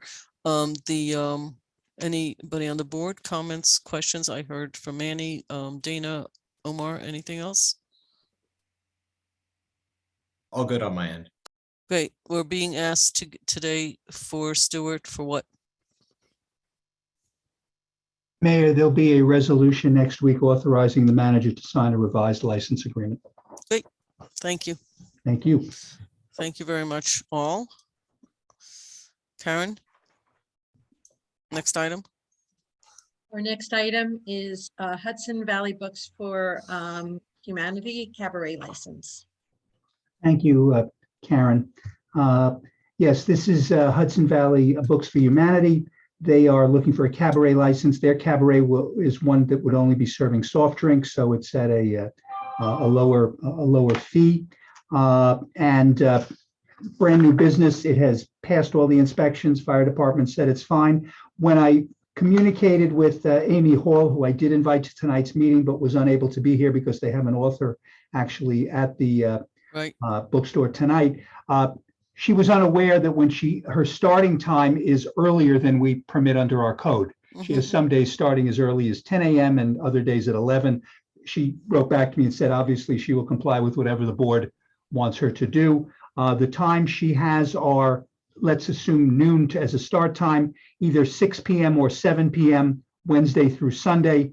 And it would be essentially occasional recitals and music performances, up to 8 performers. And that falls within our standard policy that we've been passing for everybody else. Well, Within the actually, guidelines. it's even fewer hours. No, understood, but it doesn't exceed it, so it So falls. absolutely within the does not. range. Right. Comments, questions? I'm in support of it. I don't know how others feel. No, I think that's fine. Shirley wants to go till 7. Yes, Trustee White, 6 p.m. Wednesday, Thursday, Saturday, Sunday, 7 p.m. on Friday. Yeah. I mean, it seems early to stop. I mean, some events don't get started till 7. I can only go by the That's based on application. the event she wants to do there. Yeah, So that's what she. I think that's what she requested. Yeah. Okay. All right. Manny, questions, comments? Omar, you're good? Good. Okay. I And think we'll have we're a in support. resolution. That'll Again, be we'll have great. we'll have a resolution next week. Fabulous. And I'll just go, if it's okay, Karen, I'll just go to the next matter since it's, this, folks, is it's a tax refund. It is not a tax certiorari.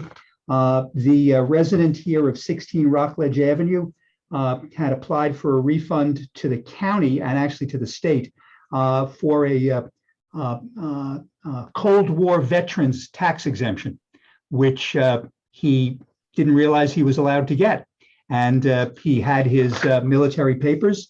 It was all approved by the state and by the county. So he would be getting a refund back from the village for $381.78. And we could have a resolution to the Is board. that something? Oh, I never heard of that before. That's Yeah, there is. something we do. It's called, the formal name is it is a application for Cold War veterans exemption from real property taxation. And Wow, it's provided by New York State Department of Taxation and Finance. You said Cold War? Cold War, correct. If you Like in served, and he Like in the served, 50s. you would know, Mayor, you would have to be a veteran who served between September 2, 1945 and December 26, 1991. And this individual served in the Army between October of 57 and September of 59. Oh, wow. Okay, well. That's great to know. Learn So there something would new be- every day. be a Anybody resolution. have any questions or comments, or I just learned something new and wow. And Mayor, last, and it's not on the agenda, but it's just, there will be a resolution next week to declare as surplus and sell at auction 15 vehicles and 1 road saw. And I just got all this information from DPW. Vehicles range from 1997 up to 2014. And there are a variety of different types of vehicles. And that resolution will be before the board next week. I feel like we talked about something like that like a week or two ago. That was also. with regard to 4 police vehicles. Right, so we're just getting rid of all our vehicles, it feels like. How many do we own? I don't even know. That Okay, that one I don't I know, leave but that up to you guys. I'm not the vehicle expert. That's- I don't think we don't go down to that detail, so I assume that is all good. Right. All right, it looks like we have completed our agenda. Anybody else? Nope. That's it for the agenda items. We'll have the legislation session next week. Much appreciated. Looks Mayor, like we would need a motion to adjourn to executive session for a matter of personnel. okey-dokey. Second. Great. Can we have the vote? All in favor? Aye. Thank you. Aye. Right, ladies and gentlemen, thank you. We have concluded our meeting 10:41 on the 27th of April. We are on as scheduled for legislative session for next Wednesday, A reminder that this Saturday, remind me, it is 12 to 3, Karen? There Yes. is, Maddie, thank you. There is a community engagement regarding the DRI. It's a second in our series, and we look forward to as many members of our community to meet. We are meeting at the community center. And where exactly in the community center is this happening? It's in the gym. It's in the gym. Please tell your neighbors, businesses. This is the residents and members of the village of Ossining for the DRI for input. I believe that most of the trustees, much of the staff will be there as well. Look forward to it and have a good night. Night. Meeting's adjourned.